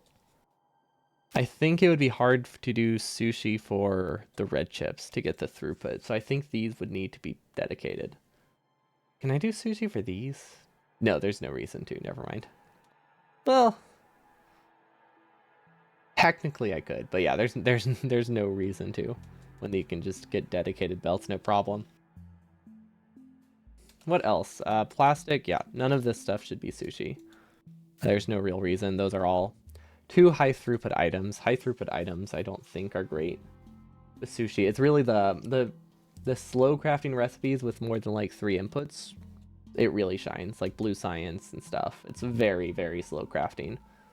You can run a lot of assemblers on a single belt. Or like a quarter of a belt. Because, what is it? To get like 3 science per second, you only need like, what is that? To get like 3 science per second, you only need like 4 advanced circuits per second, which is not a ton. That's basically a quarter of a yellow belt. I don't think that math is right. 4.5. Okay, so 4.5 if you want like 3 science per second, which is plenty. I think our goal is 3. I think our goal is 2 to 3.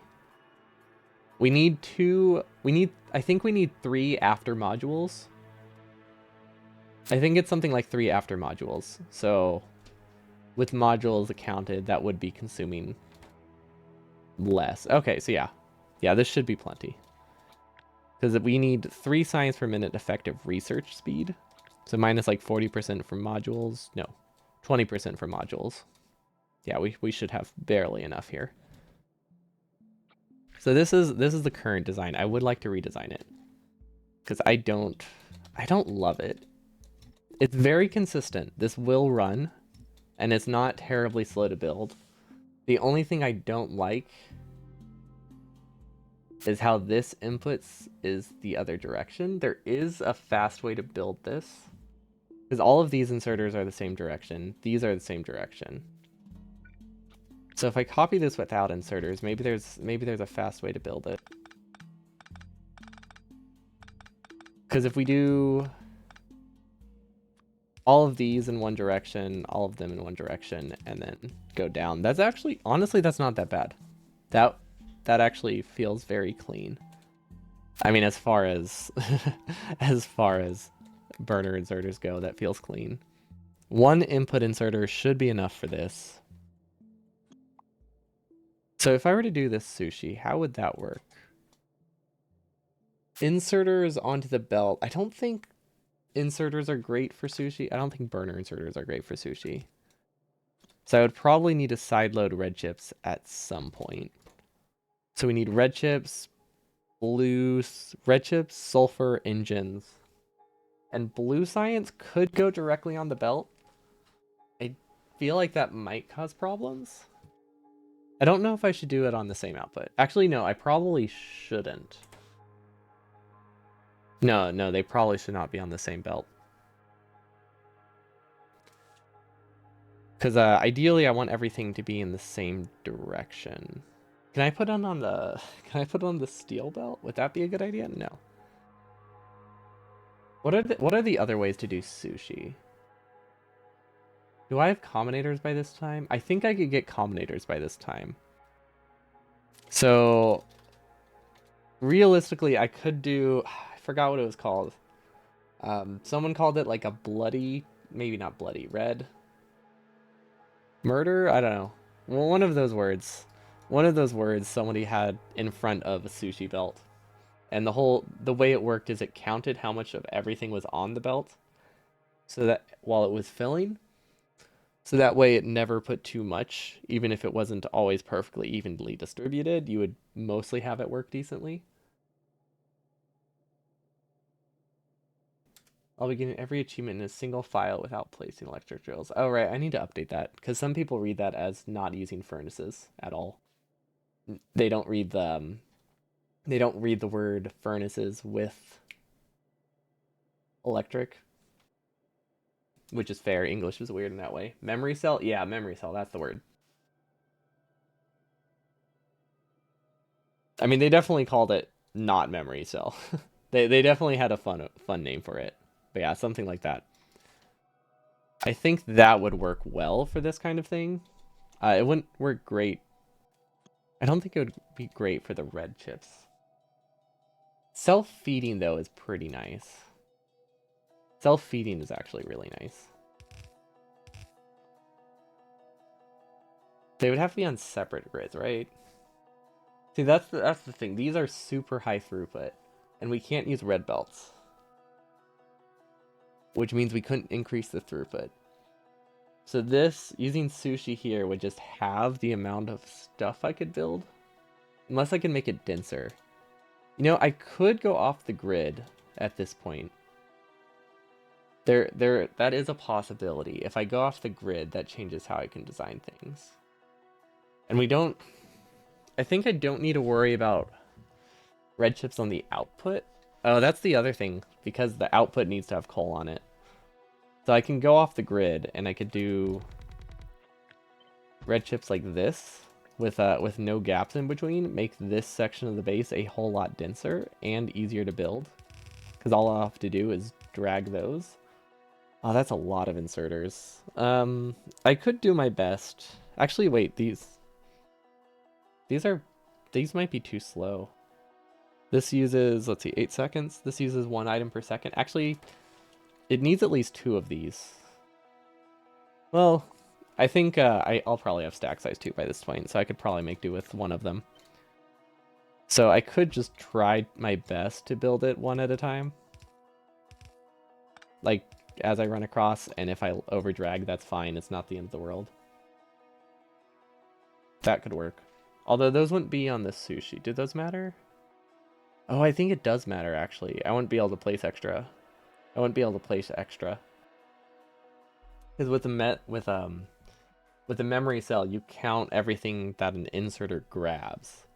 And because you count everything that an inserter grabs, every single inserter needs to be on it. Okay. Oh, wait. They would have to be on separate... This isn't... I don't think memory cell pairs very well. Honestly, a memory cell... I know... I don't think memory cell is the right word for this at this point. But if I were to make these self-feeding, I would either need an entire half belt of coal, which really limits my saturation. Or my throughput. Like, it almost halves my throughput. Not quite halves. It decreases by like 10%. Or like 40%. Because probably 10% of the belt would already be coal. But if I wanted to make them that they only ran if coal was in front of them, then that means everything would have to read from the belt anyway. And if that's the case, if I'm already reading from all the belts, I might as well just connect every single belt to logic, right? Like, if they're already reading all of these belts, I might as well connect them and just say, hey, activate this belt if this is greater than 50.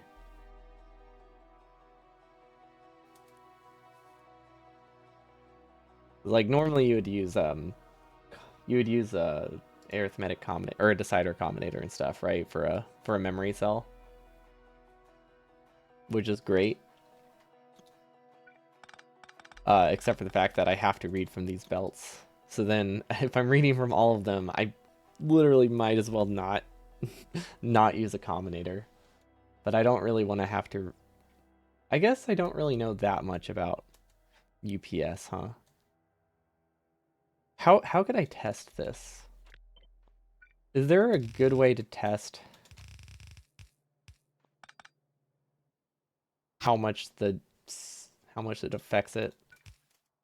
How much logic affects things? I imagine there's a way.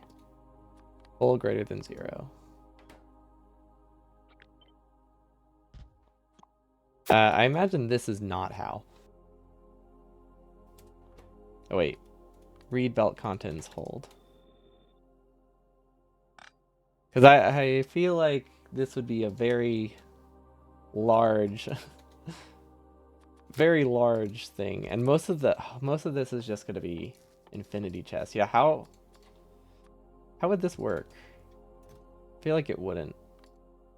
This would be coal,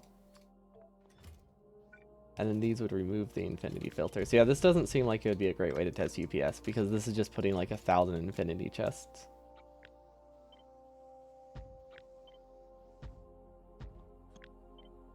Yeah, how would I test it like this? This feels bad. Does this count? Does this count as a UPS test? Oh wow, that looks like a mess. That looks really cool. At least. I mean, I guess if I copy this to a new world, it would tell me if the logic is worse than just no logic, but that doesn't really tell me anything. Like, obviously, having things is going to be more than not having things. Like, that's a given.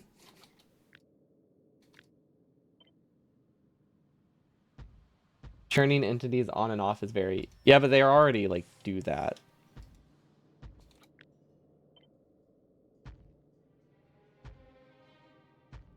Like, automatically.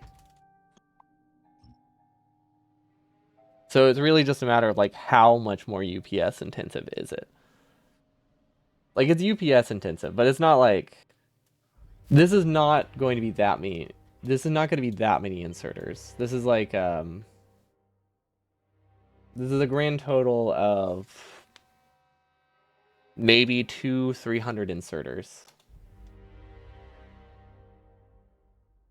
Oh, that's true. I could use the debug thing.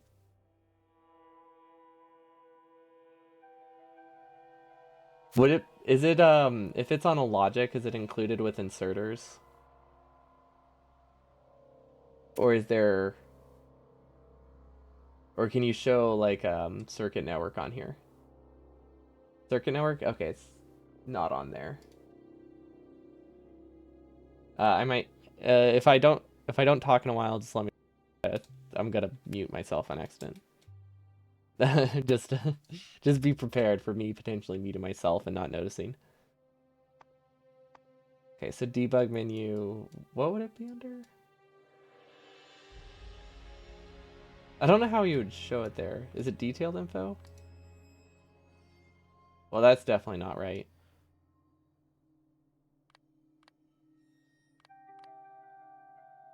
Yeah, sorry. The grid is rough. Well, that's already on. I just don't see circuit network up there.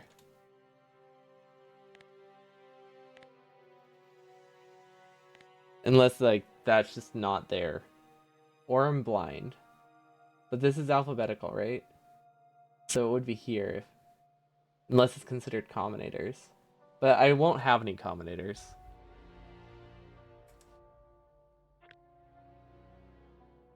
Also, these should be upgraded to red belt probably. Actually, no, they shouldn't. We should just make it shorter. Oh wait, no, because they're gonna be. Never mind. Okay, we're gonna take this and we're gonna go to a different world. Restart. Oh wait, save first. Now we restart it. Actually, I don't know if that world's empty.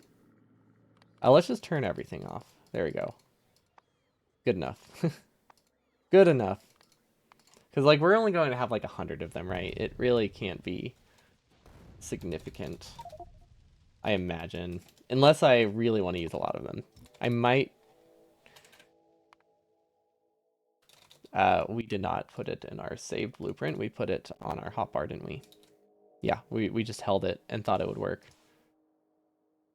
Inserter logic, hopefully. Did I save that? No, of course not. Why would I have saved it? Inserter. That looks right. All of those words are correct. I definitely didn't mess up at both of them. Okay, so this top one is something, and the bottom one is also something. Perfect. There we go. Okay, now they work.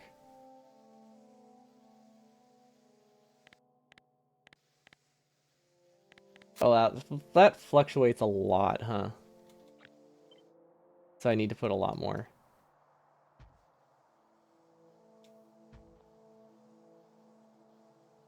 Or a lot more? Okay, so this is 3 sets. Oh my gosh. Hold on. Okay, that's 12. Okay, now the number isn't fluctuating as much. It's still fluctuating a lot. Is that the number I should be looking at, though? How else would I do it? Oh, wow, inserters suck. Why is this so limited to that? Oh, yeah. Right, this is like 8,000 inserters. Right, this is a fifth of what will be in the entire base. Yeah, it makes sense that it's struggling a little bit to go too fast. Okay, 172. So it looks like it's not a good idea to put it on 10,000 inserters. Surprising no one. But yeah, it looks like that is not a good plan. 1, 2, and then we did 12, right?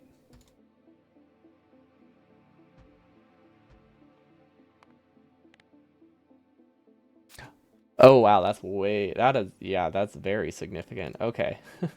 Are they still running? Okay, yeah, that's a very big change. That's like half, which I guess makes sense. Because we're reading literally every single inserter there.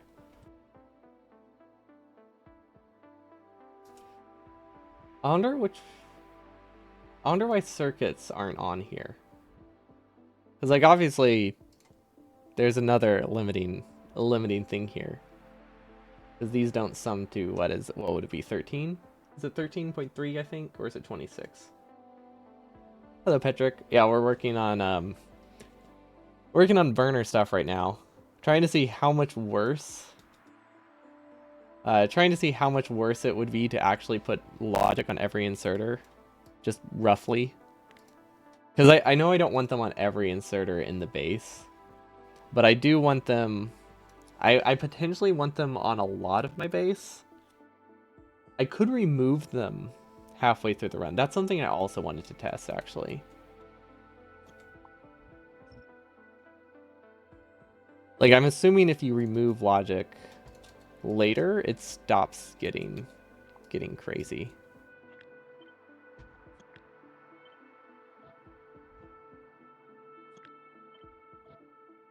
We got, oh yeah, we got some fun socks today. They're very fluffy and very warm. I love it. Not sure why mine doesn't show it. Yours show... What the heck? Okay, let's look at it again.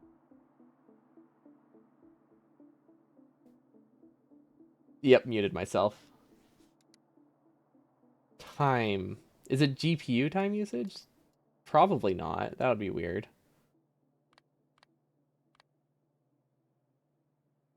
Factorio. Let's see. Let's go to good old Google. Those circuit networks and time usage.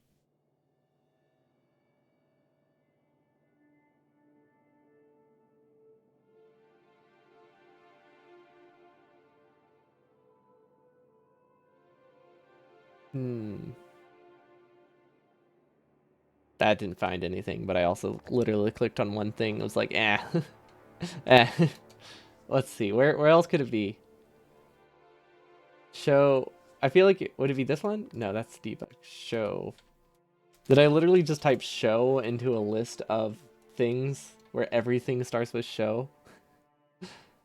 Would it be under circuit network? No, but that's cool.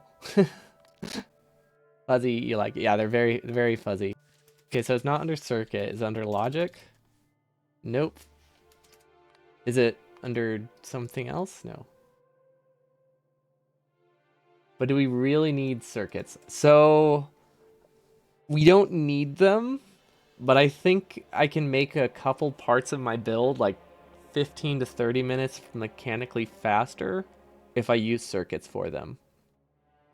And because burner inserters are awful, if I want to use sushi to make things faster to build, I also have to make them that they don't grab from the belt. I have to make it that they don't grab from the belt unless there's guaranteed coal on that. And the only way to do that is to read every single belt with an individual inserter, which is not great. Another option is to maybe only read the belts. I don't know if that would be worse, though. Like, just stall the belts if there's not coal on it, but that seems also like a bad idea. And it's not as safe. Do we need 15 to 20 minutes? Yeah. I mean, that's the other thing. Like, that's not that much. Because that's just a mechanical... That's just like a mechanical difference. That doesn't mean it's going to be 15 to 20 minutes faster for the run. Especially if the circuit network makes it that my UPS limit is so much lower that I can make like one less outpost. Because if I can make one less outpost, that's probably like 15 to 20 minutes right there that, you know, I could have had by just not having logic. Although I don't think that's that important because I'm pretty sure we would only have roughly... We'll probably have less than 500 inserters on logic like this. What was I wanting to test here? Oh, right. I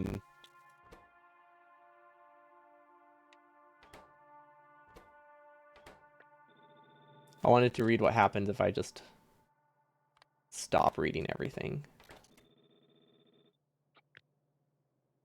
I don't know if there's a better way to do this. Oh, it's definitely not like that.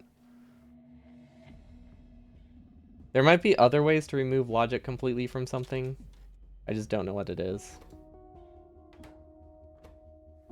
But like, if you just don't have that, does that still take up a ton of UPS? This is another thing that mattered.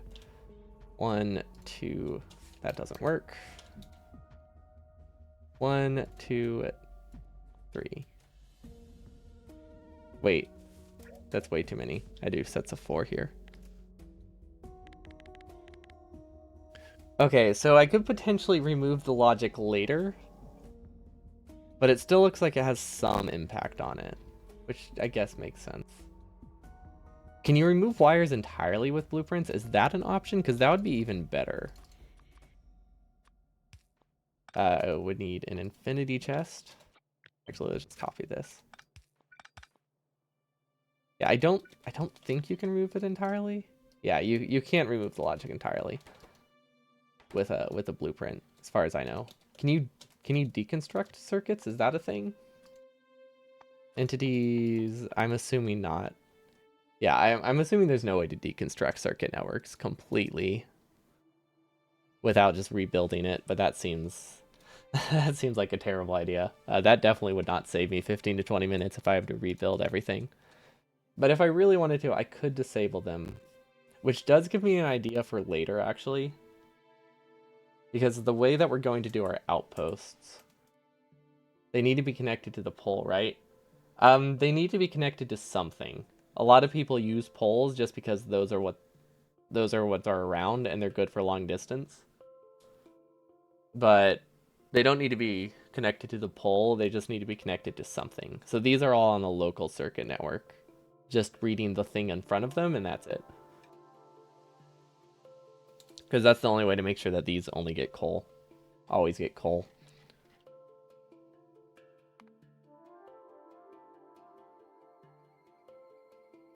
But I think having bots just like remove everything probably wouldn't be a great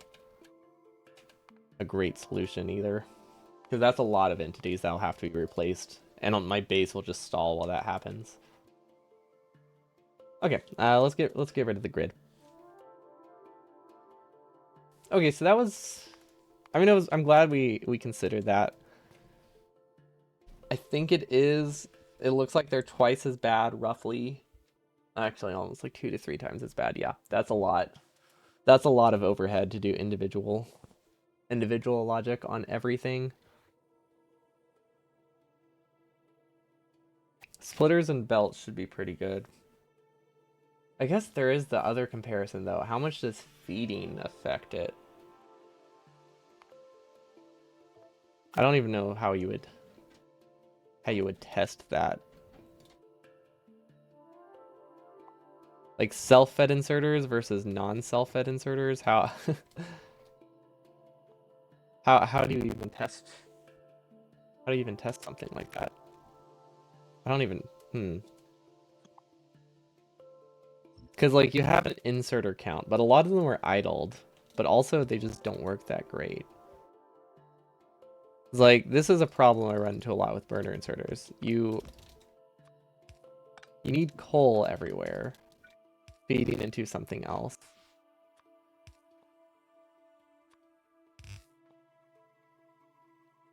And I guess we could put coal on both sides. That seems like a bad idea.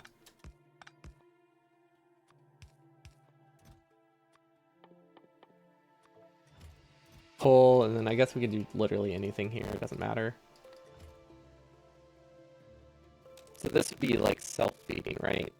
It feeds itself some coal, and then it tries to move stuff. Actually, a better thing to do would actually be to just do pure coal here. Yeah, no, pure coal here, and then one next to it would be slightly different. And then let's put an infinity chest, but we'll remove those. Okay, so this is something we can copy now. And then this other lane would have just iron on it. Or something, it doesn't really matter.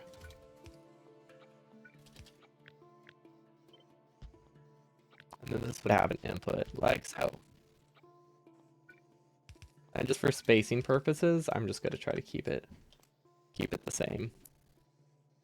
Like, I'm assuming these don't have a huge impact on UPS because they idle. They only have like one action every like 40 seconds. No, minute. 100? No, they only have like one action every 2 minutes almost. And if we give them stack size upgrades, it's even less.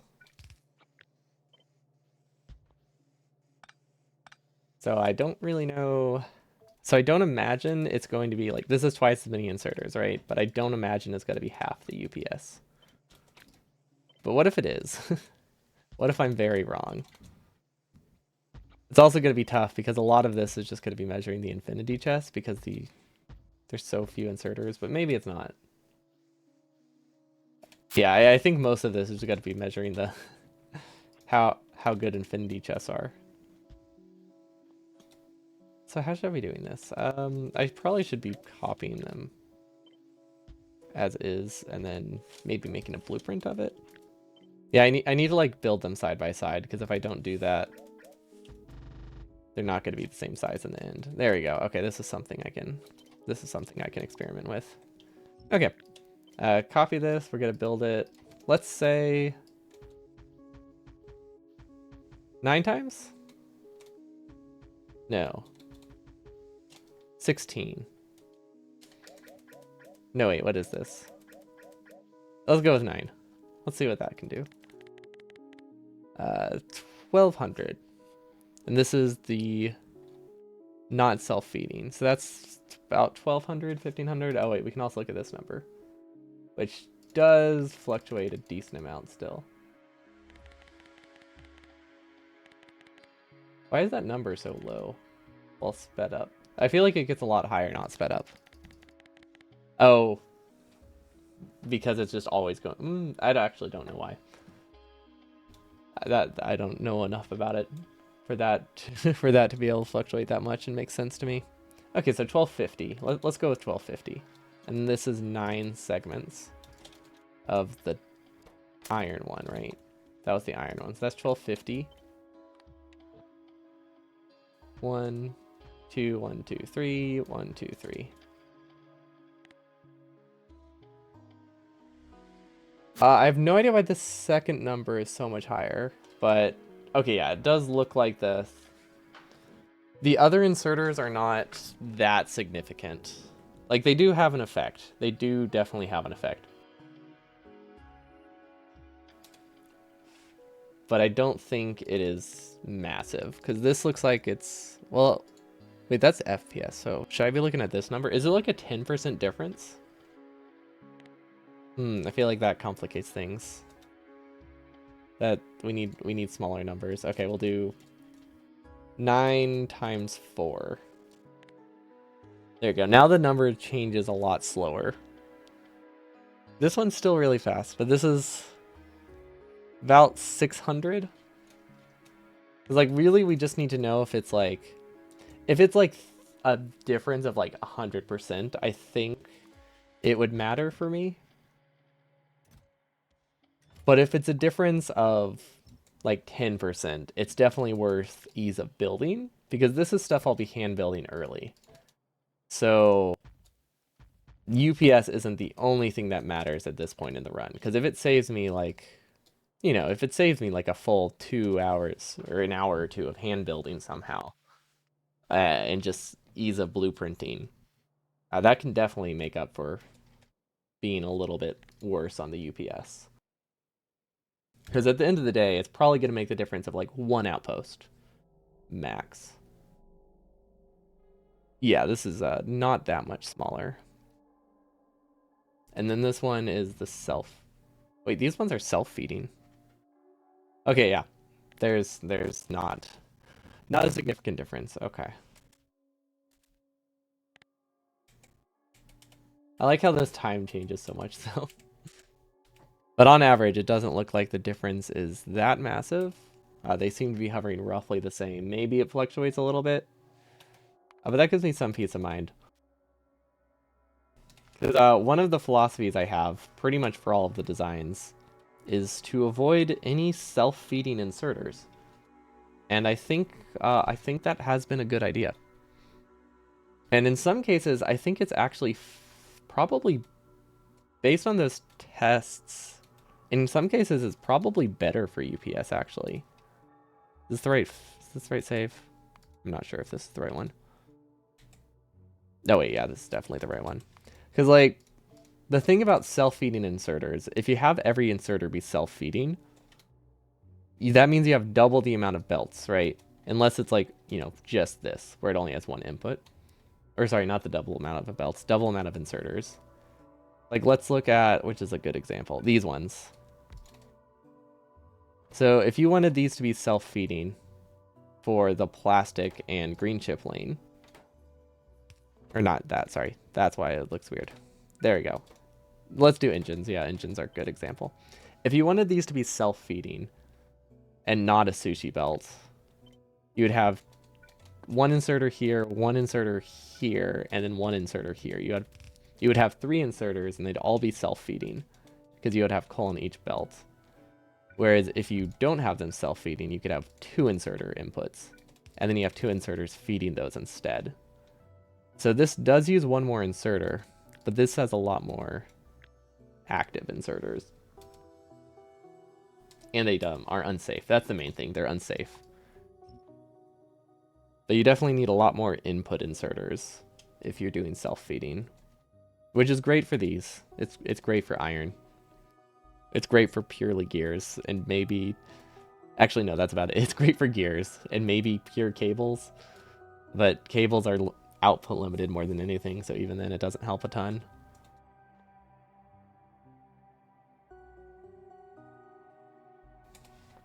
Yeah, we have, honestly, I really like this engine design. The half sushi design is really cool. Because, like, this steel gets used for other things, but the gears and pipes do not necessarily get used for other things. Which I think is kind of cool. Maybe not that important, but it is kind of nice. Because these will probably go into robot frames. Maybe not. I guess in a 100% design, it probably doesn't need to be direct fed. We'll see. And then we can do another engine assembler on the other side, which is... Actually, no, we don't. These are overproduced compared to these. Because these are a 1-to-1 ratio, but I think in practice, 10, and this produces in 24, right? So in reality, it's a 20-to-24 ratio, which is, what is that, 1/6? 5/6?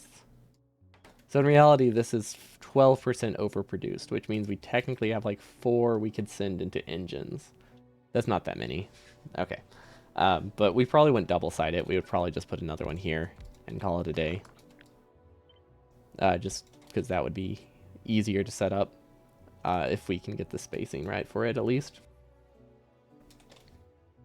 Okay, so reading every single inserter here, that would be every input inserter.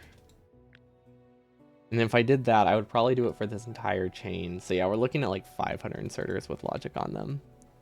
I think the only thing I can justify is science. Because science is a lot faster to build like that. This would be slightly. Because the thing that makes science benefit from it is the fact that it doesn't have an output.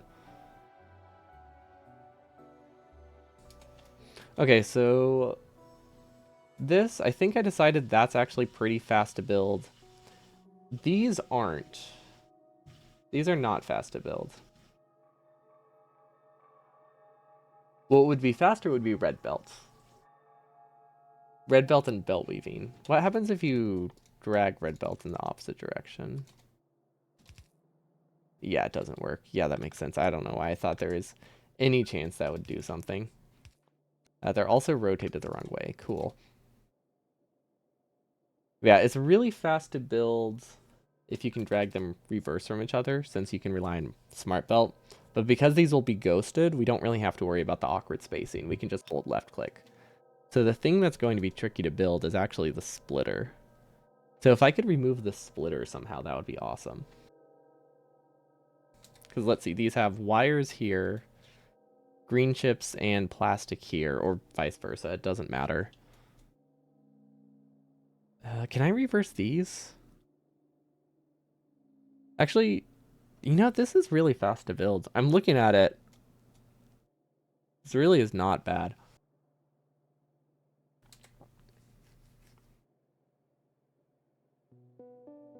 Yeah, I really want to do this sushi just for the fun of it, but just as the more I look at it, the less useful it seems. Hello, Vila. Yeah, this is the long project I've been working, or my long running project. It's I've always had an interest with burner stuff, so I've done a lot of random burner stuff, burner things. This is purely vanilla. I should probably add that. Edit command. I'm gonna change that. Edit command. What's it called? Burner 100. Begin every single achievement in a single vanilla file without placing electric drills, electric furnaces, or any electric inserters. There we go. Because people have come in and asked about you're not using furnaces at all because of weird English stuff. So let's specify logic will be limited to achievements. There we go. Goal 12 to 16 hours. And a single vanilla playthrough. There we go. I did not proofread that at all, but I'm sure it's fine. There we go. Because a lot of people do ask about if I'm using everything as a burner or not, or just vanilla. But I want to submit it. I kind of want to submit it as a speedrun, just for the lulz. If it's a good time, if I could get not last place, I think that would be fantastic. Technically, I think the base and I think my computer, no, not the base. The base would definitely be able to do it. I think my computer could probably do it, but I'm not sure. It's pushing it. Under 10 hours is pushing it. 12 is already like a, I don't know if my computer can do it while recording thing. And below that is even less confidence there. Yeah, this is fast to build. There's a nice little pattern I could do. Red chips. Let's see, we could do red chips, blue chips. So we'll need a build order. I'm assuming we'll do left to right, right to left, left to right, which I think is going to be a pattern we'll do everywhere. So I think I need to start staggering them. And then yeah, because yeah, we'll always be doing inserters first, right? So every single build will constantly be staggered just a little bit. So that will be left. Blue chips will be to the right, or sorry, blue assemblers. Blue science? Blue science, there we go. This would be to the right, and then engines would be to the left. Which, they're not. It looks like I almost had the pattern, and then I forgot about it. So yeah, this will be nicely sushied. I think sushi... Wait, these get built from the left. I mean, if these don't get built from the left, it's fine, but it means I'll have to set the recipes manually.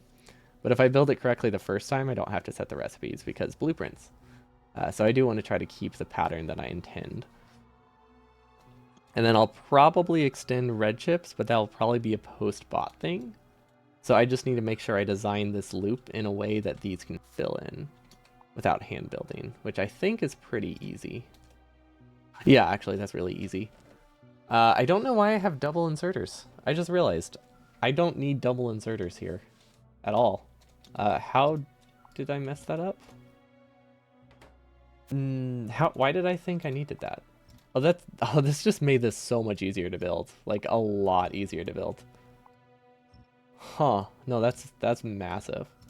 I know it doesn't seem like a lot, but that means I can build it in like a long sweepy motion like that, and then rotate and go up, and then I can reverse it. Yeah, that's gonna make the build speed way faster. Hopefully I'm not missing something. There is a chance that I'm just missing something. But maybe I just wasn't sure where the input and output would be. Or maybe I thought the throughput was higher. Honestly, there isn't really a good reason. I don't know. Don't know what I could have been thinking there. Okay. Honestly, I really like this red and blue chip design. The only thing I would possibly want to change would be to make this self-feeding for this middle section, just for blue science, and then use a sushi belt for blue science. Would that make it easier? Wouldn't really make the output easier. Yeah, it definitely wouldn't make the output easier. Would it make the input easier?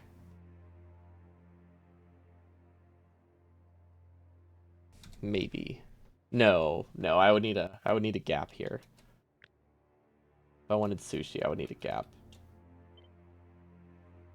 Because blue science is low throughput enough that I could do this gap. But if you do a gap, you can't really have these inserters outputting onto the belt directly if you want to do sushi like this. I could do two side. Oh, so we would need a second belt. Oh wait. Wait, no, no. Would this work? Oh no, wait, no, never mind. This would work. This would work. These would only have the outputs. Which if I'm wait, I just how many free actions do they have? How much blue science do you need for bots? This might be a very lazy way to do it. But technically, I could probably just put 3 output inserters and then let bots fix it later. Except, oh wait, you can't rotate a blueprint with a... You can't rotate inserters with blueprints, I don't think. Never mind. Okay. Never mind, that wouldn't work. I was thinking, like, just using the free actions that you get for a burner inserter. Just putting, like, 3 outputs. And then this would let me produce 12 science per assembling machine. Which would barely get to me to bots if I did that on every single assembling machine. Like, I'm pretty sure 175. Oh, never mind. 225, 275. Okay, never mind. It's a lot. Like 275 or 350 blue science, which is 16 times 3 times 12. Okay. Wait, no, 16 times 3 times 4. Yeah, I would need twice as many assembling machines for that to work. I could just put coal in random ones and hope it works, but yeah, I don't think that's a great option. But this input could definitely be sushi. Especially since... Well, if we wanted to do red chips in a different spot, we don't necessarily need to do red chips like this. Because how would that simplify it? We would have a splitter here that sideloads that.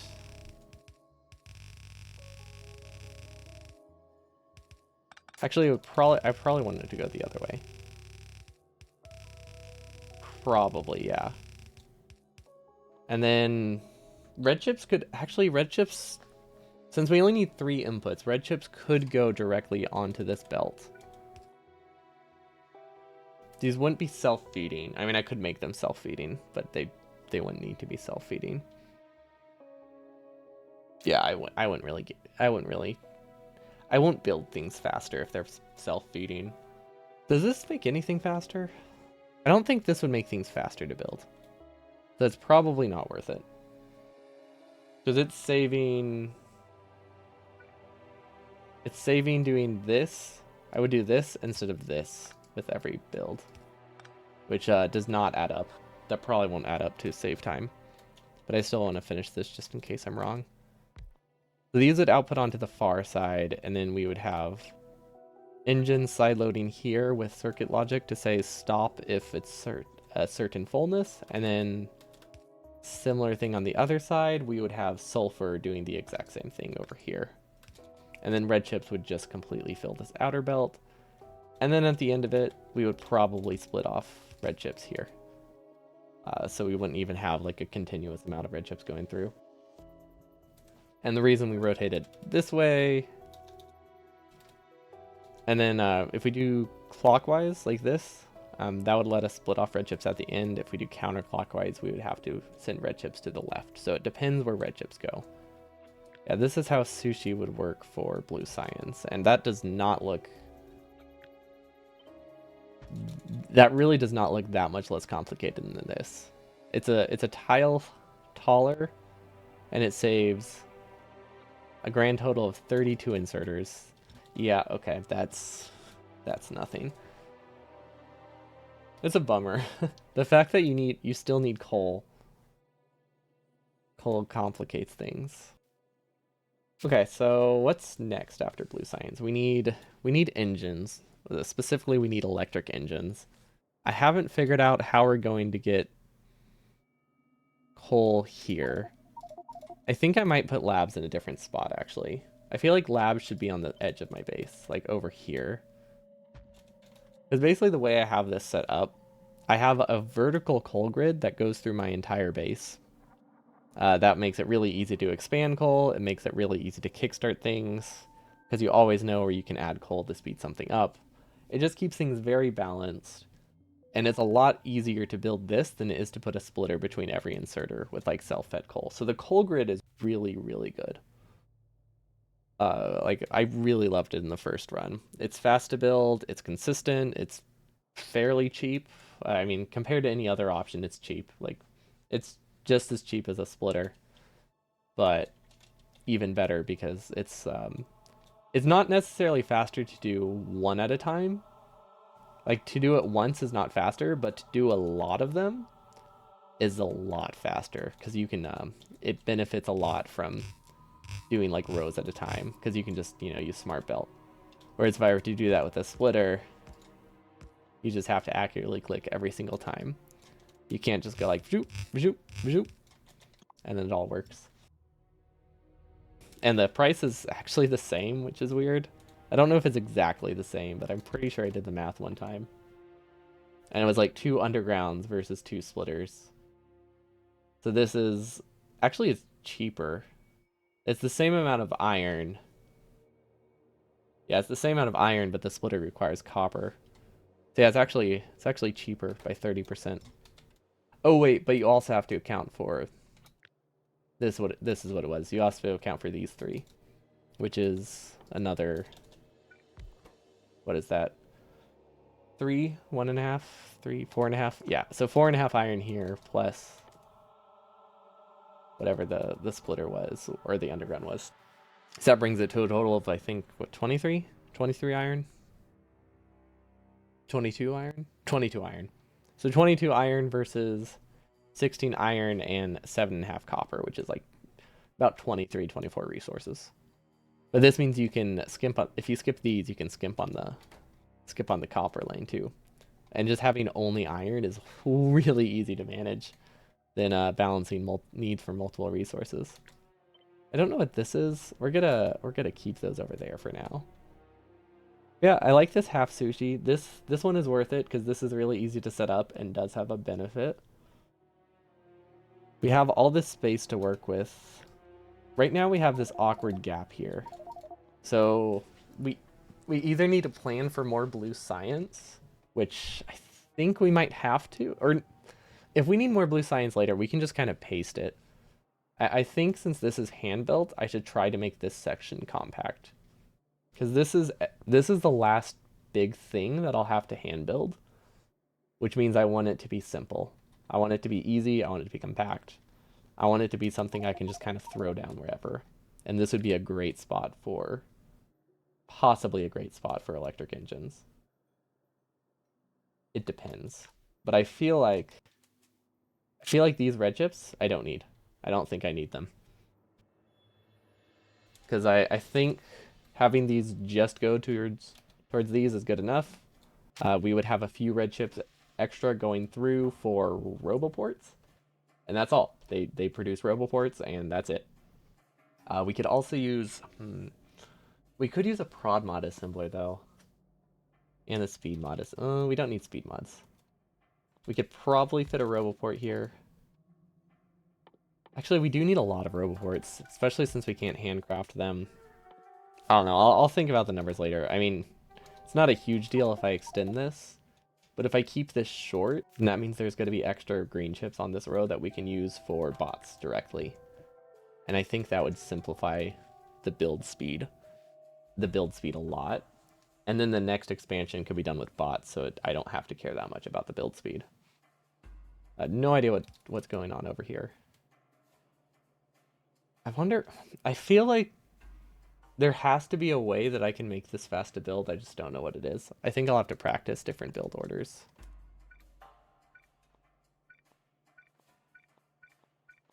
Maybe I'll use the, did I set a Q pick button or a paste button? What's it called? Pipette? Numpad 5. Yeah, that was my testing thing. So if I get good at using that, I would just hover over the middle and press. Ooh, oh, that's hard to do. Oh, that's awful. Never mind. That's called, I think they called it paste placing. There wasn't really a name for it that was widely used since nobody really used it because it's not that useful. But if you set pipette and build to the same button, whenever you click on an entity, it's just going to build whatever that ghost is instantly. But your mouse has to be in the correct spot to do it. Like if you're doing it on like an assembly machine, it's not necessarily the greatest because you can accidentally shift it. So you have to just make sure you click in the center of the machine, which isn't too bad, but it's a lot less useful for the larger things. But for belts, it can be nice. But the downside is it breaks smart belt and you can do this again, which a lot of people love. I'm not a fan, or I was never a huge fan of that. But yeah, if you want to actually like paste place, you have to click on the center. So it's probably, I don't think it's going to be faster. I don't think practicing it to like save 30 seconds will be worth it, is a better, I guess a better description. Because this is just beating the game with burner inserters. I think completely optimizing it to that point where I save 30 seconds on building like, not even 30 seconds, to where I save like 5 seconds building a red chip lane. I think that might be a bit much. Just a little. Not that much, but a bit too much. Okay, and this needs gears. So there's probably, honestly, it'd probably fit better here. And then I like send red chips up to it. That might be fine. Somewhere in here, there's a good spot for a RoboPort assembler, and then this would obviously go towards the end. And then that gives us this space to work with for electric engines. And I think maybe I do need, actually no, I don't need red chips. I don't think I need more red chips. This is not many red chips though. This is 16, right? I think it should be 4 taller. I think it needs to be at least 20. Yeah, it definitely needs to be at least 20. And then if we put prod mods in them, we can get the same amount of red chips out of them, but we'll get extra green chips going through. So that's an option to make it that our engine picks up, our engine production picks up, but that won't really affect it until bots are done. See, what do we have in this lane?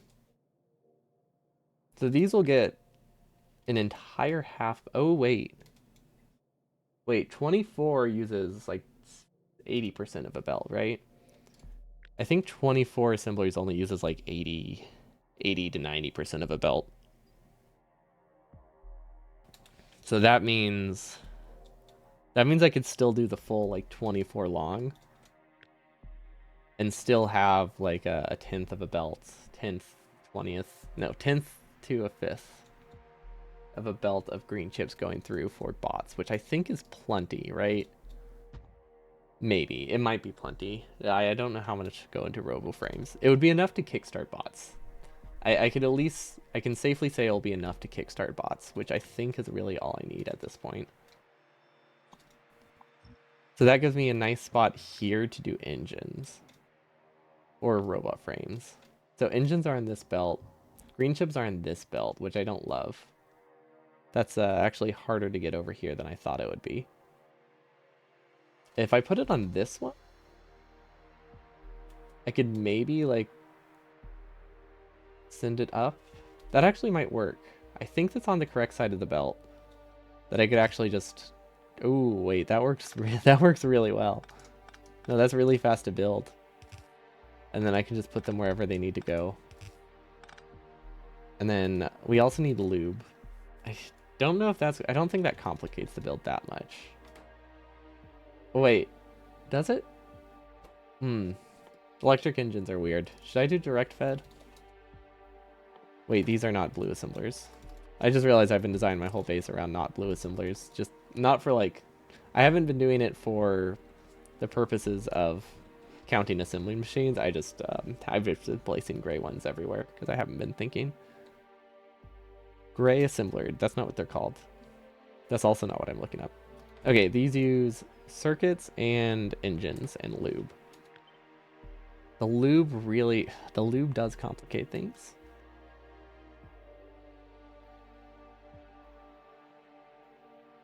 Is anything else on this belt? Okay, so this will have blue chips, but they'll probably be filtered, or blue science, but it'll be filtered off somewhere around here and sent down to science. Yeah, that wouldn't be a problem. We're just gonna paste this so that way I don't forget that I want Roboport somewhere in this vicinity. We can send it down and voila. Okay, blue science. It's going the wrong way, but that's fine. That's probably not a mistake we'd make with blueprints. It could be, but it probably won't be. And then I guess we can skip over the gap. We also, I just remembered, we do need to leave gaps in a lot of places, because these are where Roboports go. Generally. In a design like this, Roboports have to fit in these gaps. Another insane build in the making. Yeah, why are you surprised? We've been working on this one for a while. There shouldn't be any surprise now that burners hold a special place in my heart. I think they're terrible. I wouldn't recommend them. Anybody use them ever, but they hold a special place in my heart, so I like them. They're just fun. They make great designs. This is honestly this is pretty easy to build. I mean, for what it is. It's not easy to build. But it's easy enough to build, and that's what matters. I love them for how ugly they are. That's what my mom says too. I'm kidding. She loves me. Hopefully. For other reasons. I guess I don't really know. She's never specified. Same. glad I'm not alone. Okay, so this works, right? This puts... Oh, this is the wrong side of the belt, though. Oh, wait. Can it go into a splitter? It can go into... I think it's on the correct side of the belt now. So now, how do I do lube? Actually, there's a perfect spot for lube on the side, isn't there? Oh, yeah, lube doesn't complicate it at all. So this is sulfur... So I guess we build it here, right? Yeah, we probably build it here. This would be advanced engines, or whatever they're called.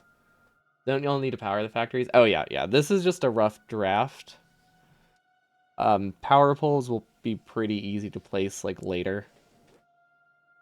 But, we also haven't placed all the belts. I'm just trying to get a general build done.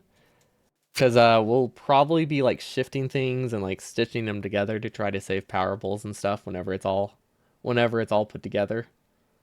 So the only time I've been placing power poles is when I like can't tell if power poles fit at all, like right here.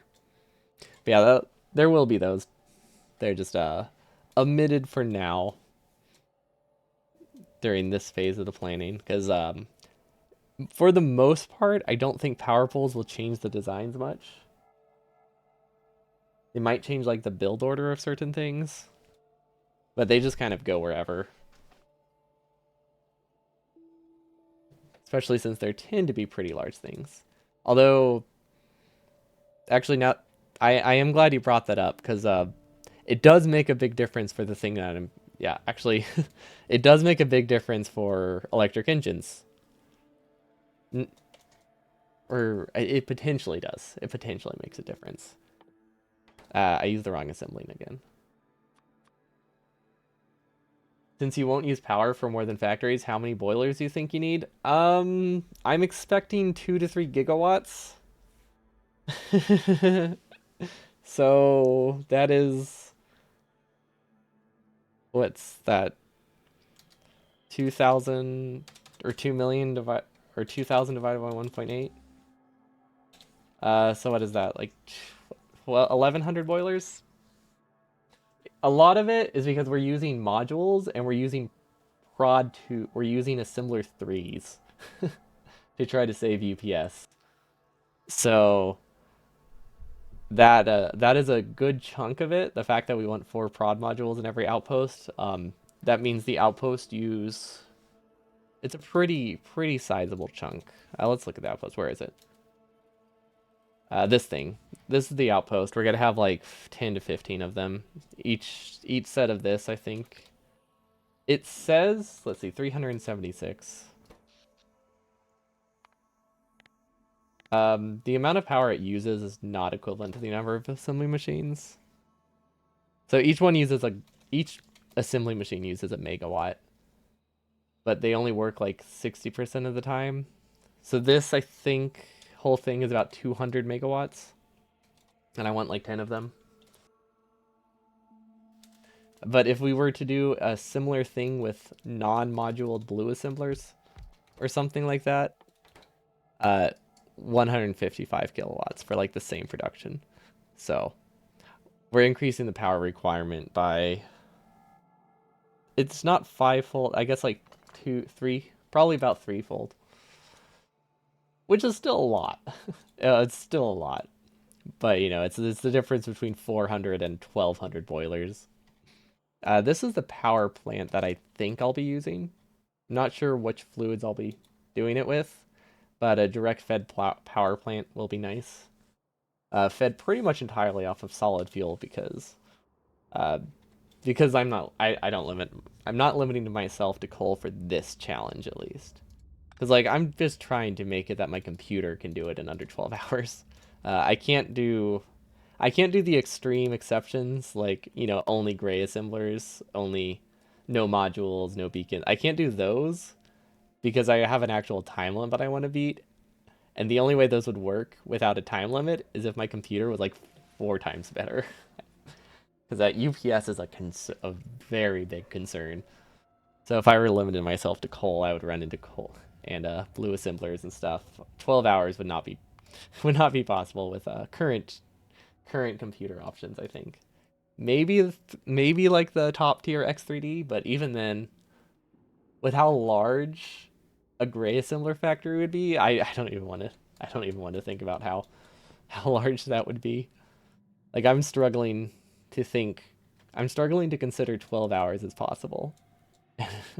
And that's with yellow assemblers. But yeah, the goal is hopefully 12 to 16 hours on the first attempt. You'll speedrun bots and then just expand of Doom. Yeah, once I get to bots, I'll do a little bit more expansion, and then I'll switch over to a controller for the blueprinting phase. So we'll have a bunch of staged blueprints for like upgrading the base. We'll have to probably connect a bunch of things by hand. I also have a train set up that I'll need to show in a bit. I want to get this done real quick first, or I keep getting sidetracked. Where are my blue assemblers? There they are. Also, why am I on times 16 speed? There we go. You don't really notice when it's paused, except for the fact that the icons blink like 16 times faster. But yeah, the goal is to get to bots and then expand from...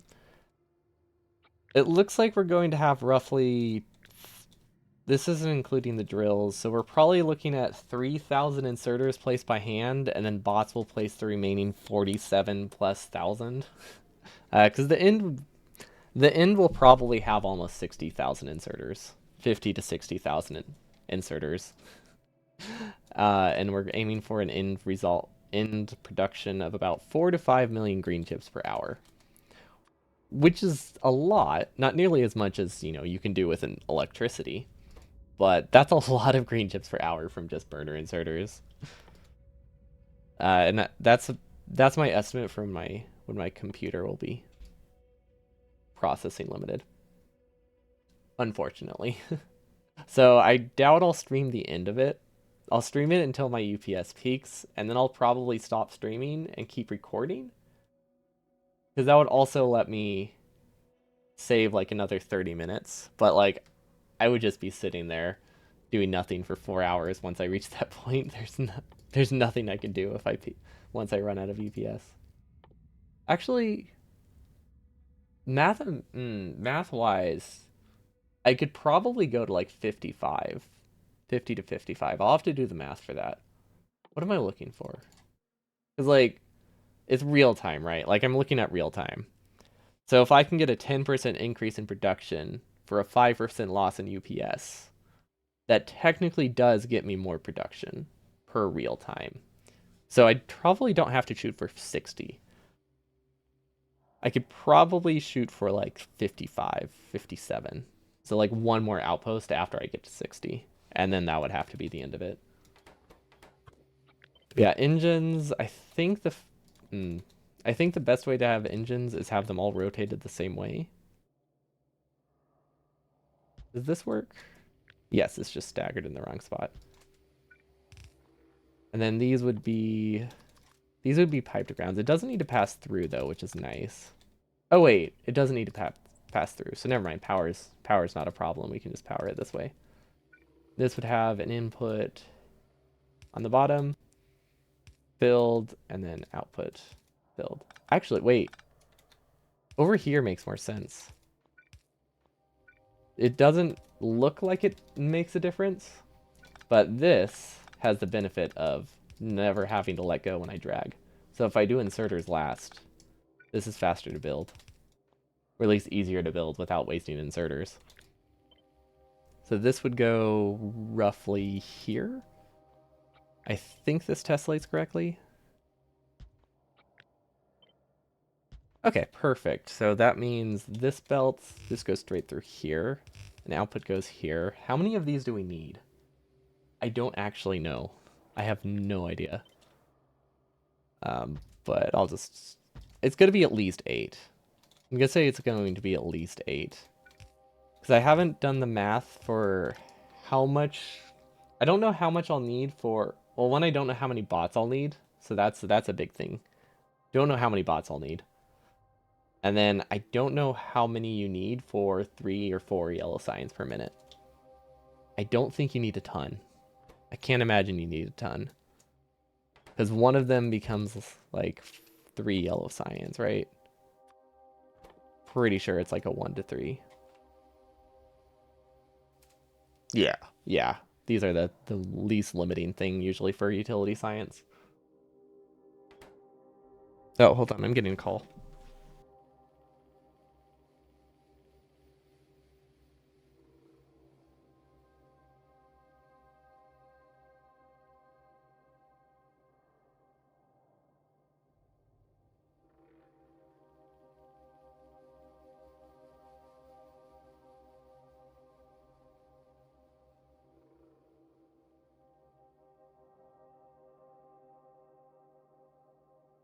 It was spam, which is not surprising.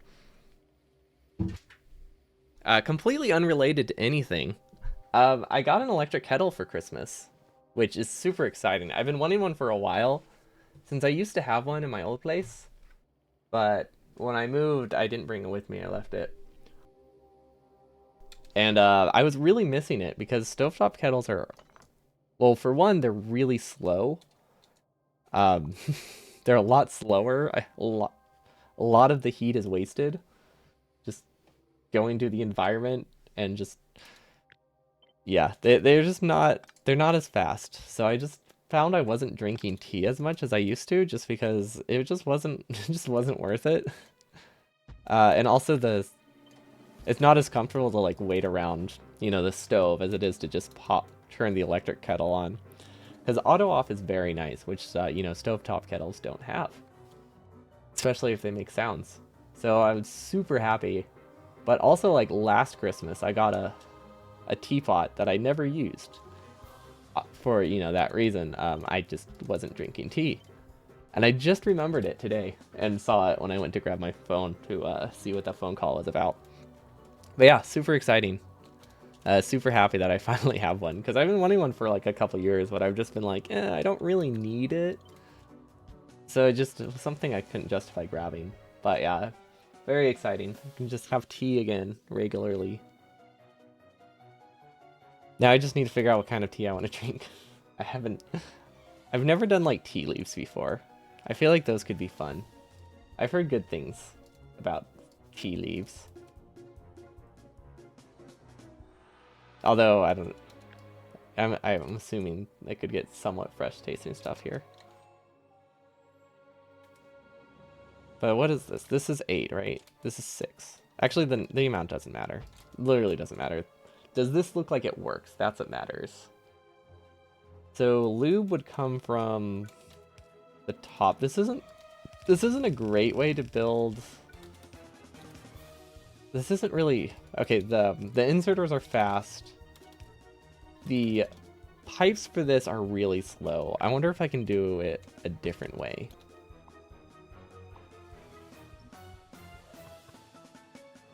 So another option, it would require us to get off of the grid though, which I don't like. But it would be nice if I could just drag the pipe, right? That would definitely simplify things. But then where do I output? If I do this, I would have to output on the same side. And that requires me to do that. And I think that is immediately slower. Yeah, this is so much slower already than having to do the undergrounds. Okay, so that's not a great option. What other choices are there? I could... Oh, wait. I think I see another strat. If I have these go from the other side. Wait. Yes? Okay, I see how to build it. I see how to build it. Okay. So we're gonna combine the two. So these input... Ooh, wait. But I was really happy about how fast this was to build. Okay, now I'm uncertain. Basically, we have two ways we could build it. One of them looks like this, and then we just drag the pipe, we go down, we drag it, we go down, we drag it, we go down, etc. You know? So we just place it this way. This is really fast to do the pipes, but it now means I can't do the really fast placement here. Now I have to do... Oh wait, that is still fast. No, that still works. Okay. I think that's the way to go. This uses a lot more inserters, but that's... Or a lot more belt, but I think that's okay. The only downside with this one is you have to do pipes first. But I think that's fine. I think I can live with that. Okay, so these are I think these are very comparable. I don't think it's going to make a huge difference which one I go with. Definitely don't want that there. Okay, so this one's more compact. This one's definitely more compact, unless I can put something here. This one's... Is it faster to build? Honestly, this is barely faster to build. But it is faster to build. How much more compact is it? 2 tiles? That might be a winner. 2 tiles more compact is nice. I'll keep them next to each other, because they're both pretty decent.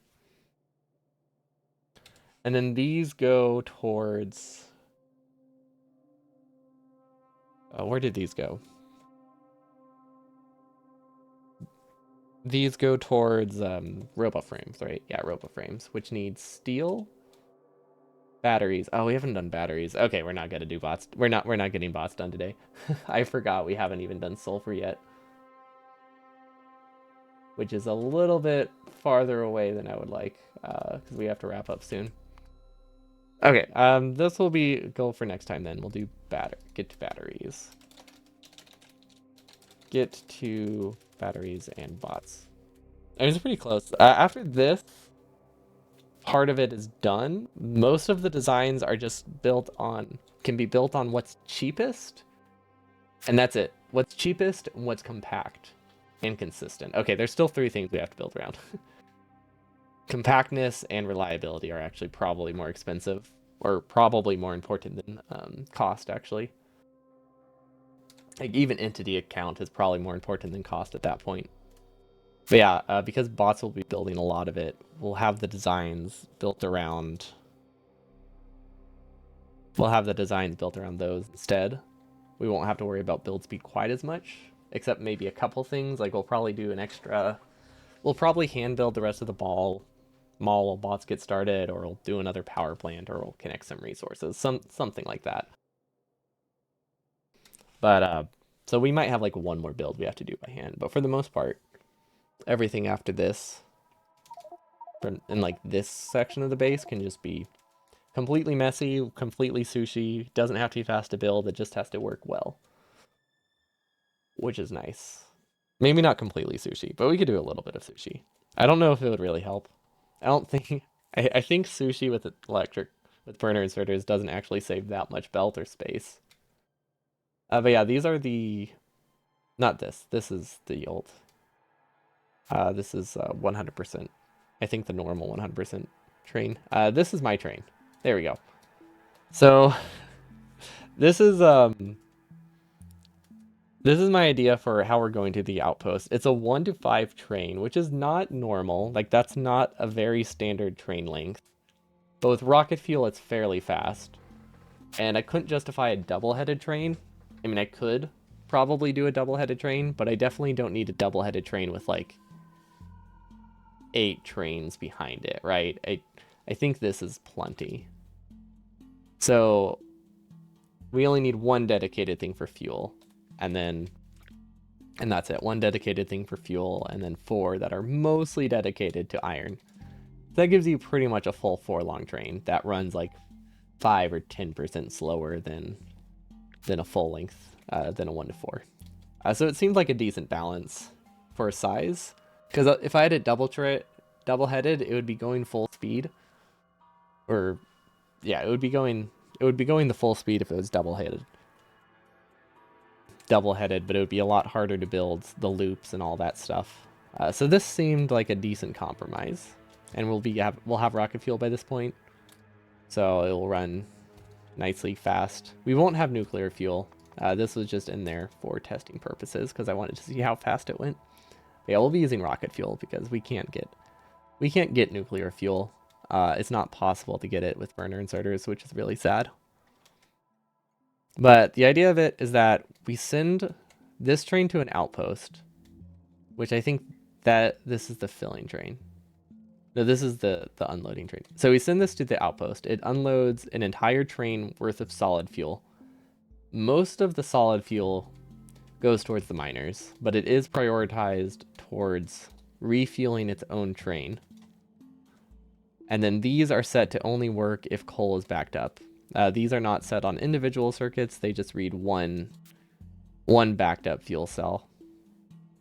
Actually, I think each train would read its own. I haven't decided yet how I want to do that. You can either read each individual belt or you can have them on a circuit. I don't think we'll have enough of these outposts that I have to be that concerned about entity cost and stuff like that. Or sorry, UPS cost. Because we only really need like 4 or 5 of these trains, I think. I don't actually know. But I think we only need like 4 or 5 of these total. Because this is just getting like future resources.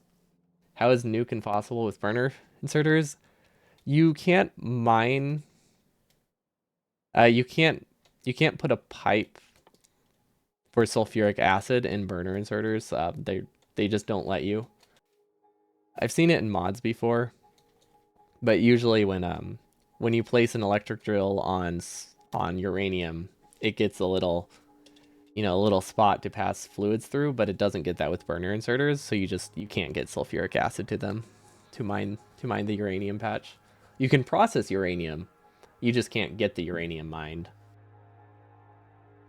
Which is unfortunate because it would be really useful for if I could get like 1 nuclear fuel for like some builds. I can make like rocket parts, right? Give them one nuclear fuel and they work forever, or at least work as long as they need to. You wouldn't be able to do it in that many places, but in the places where it was helpful, it would be pretty cool. Although at that point, bots are building things, so it probably doesn't matter that much. But I like the idea of just having like 1 nuclear fuel powered satellite inputter. Which, okay, that would be pretty useless. I need to launch 30 rockets total. I can do that with 1 coal. I don't think I would need nuclear fuel for that. But yeah, the idea here is that obviously this iron is coming from the patch that's being mined. And then coal gets recycled because they're all self-feeding. That's why they have to have this logic here to make sure they only work if the coal's backed up. Which that is very important if anything is self-feeding, if we want it to actually work consistently. Because the other way to build it is this lets you get 12 inserters per train. The other way to build it gives you 5 inserters per train, but it's safe. And I think having 12 inserters per train is a pretty big step up. That it's worth it. Do I still have it? I don't think I have it anywhere because it was just not good. But basically it looks something like this on every train. And if you stagger them, you can get 2 on one side and 3 on the other, and you just paste this down like 4 times. That's the gist of it. Advantage of this is it can't brown out. Disadvantage is, well, 1, it's really hard to build.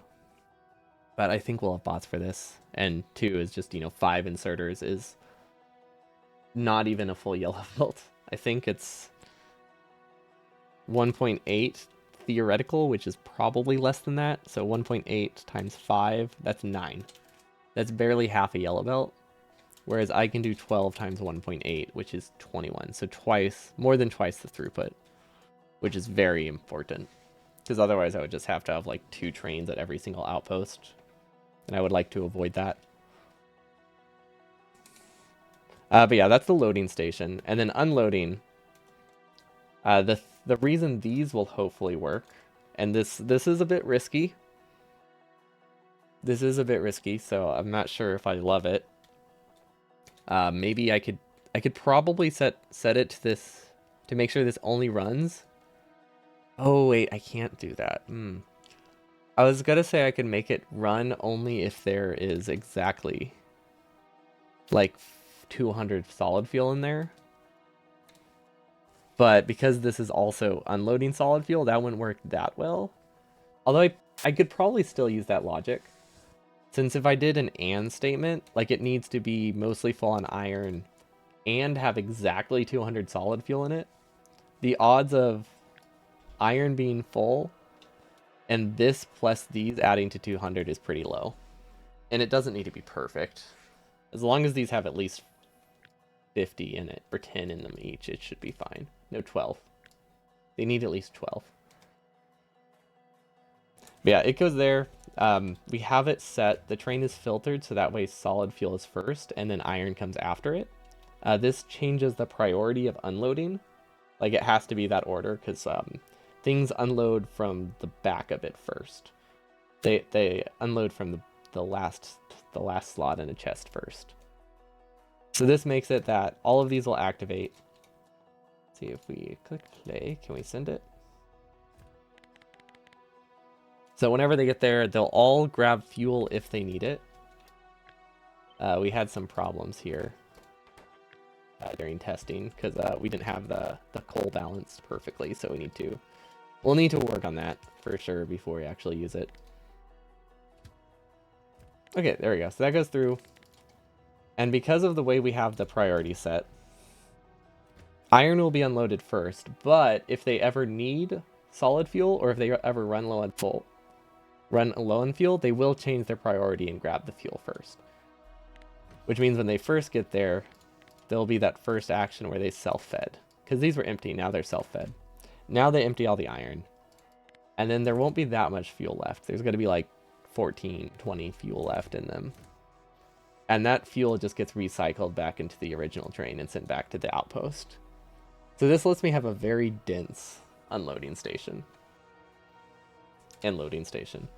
I don't know if it will be worth it, but I really like the design, so I am going with it. But it is kind of like not, it's probably not worth the space saving, but I just think it's really cool.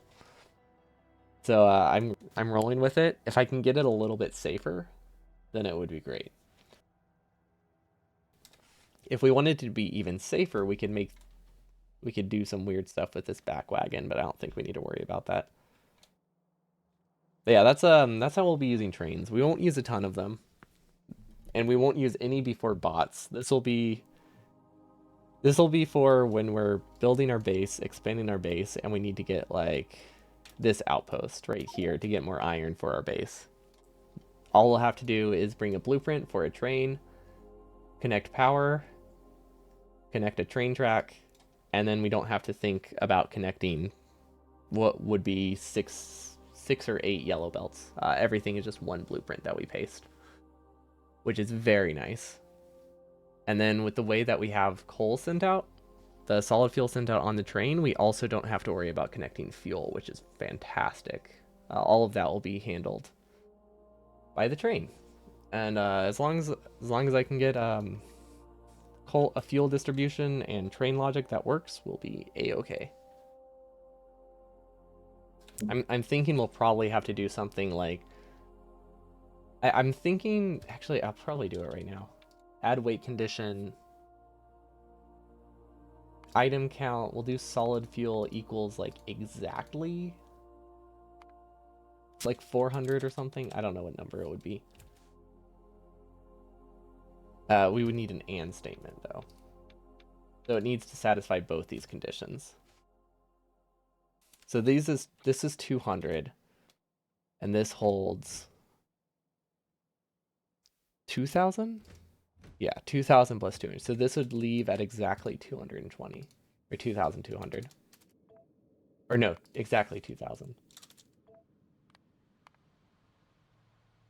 Yeah, there we go.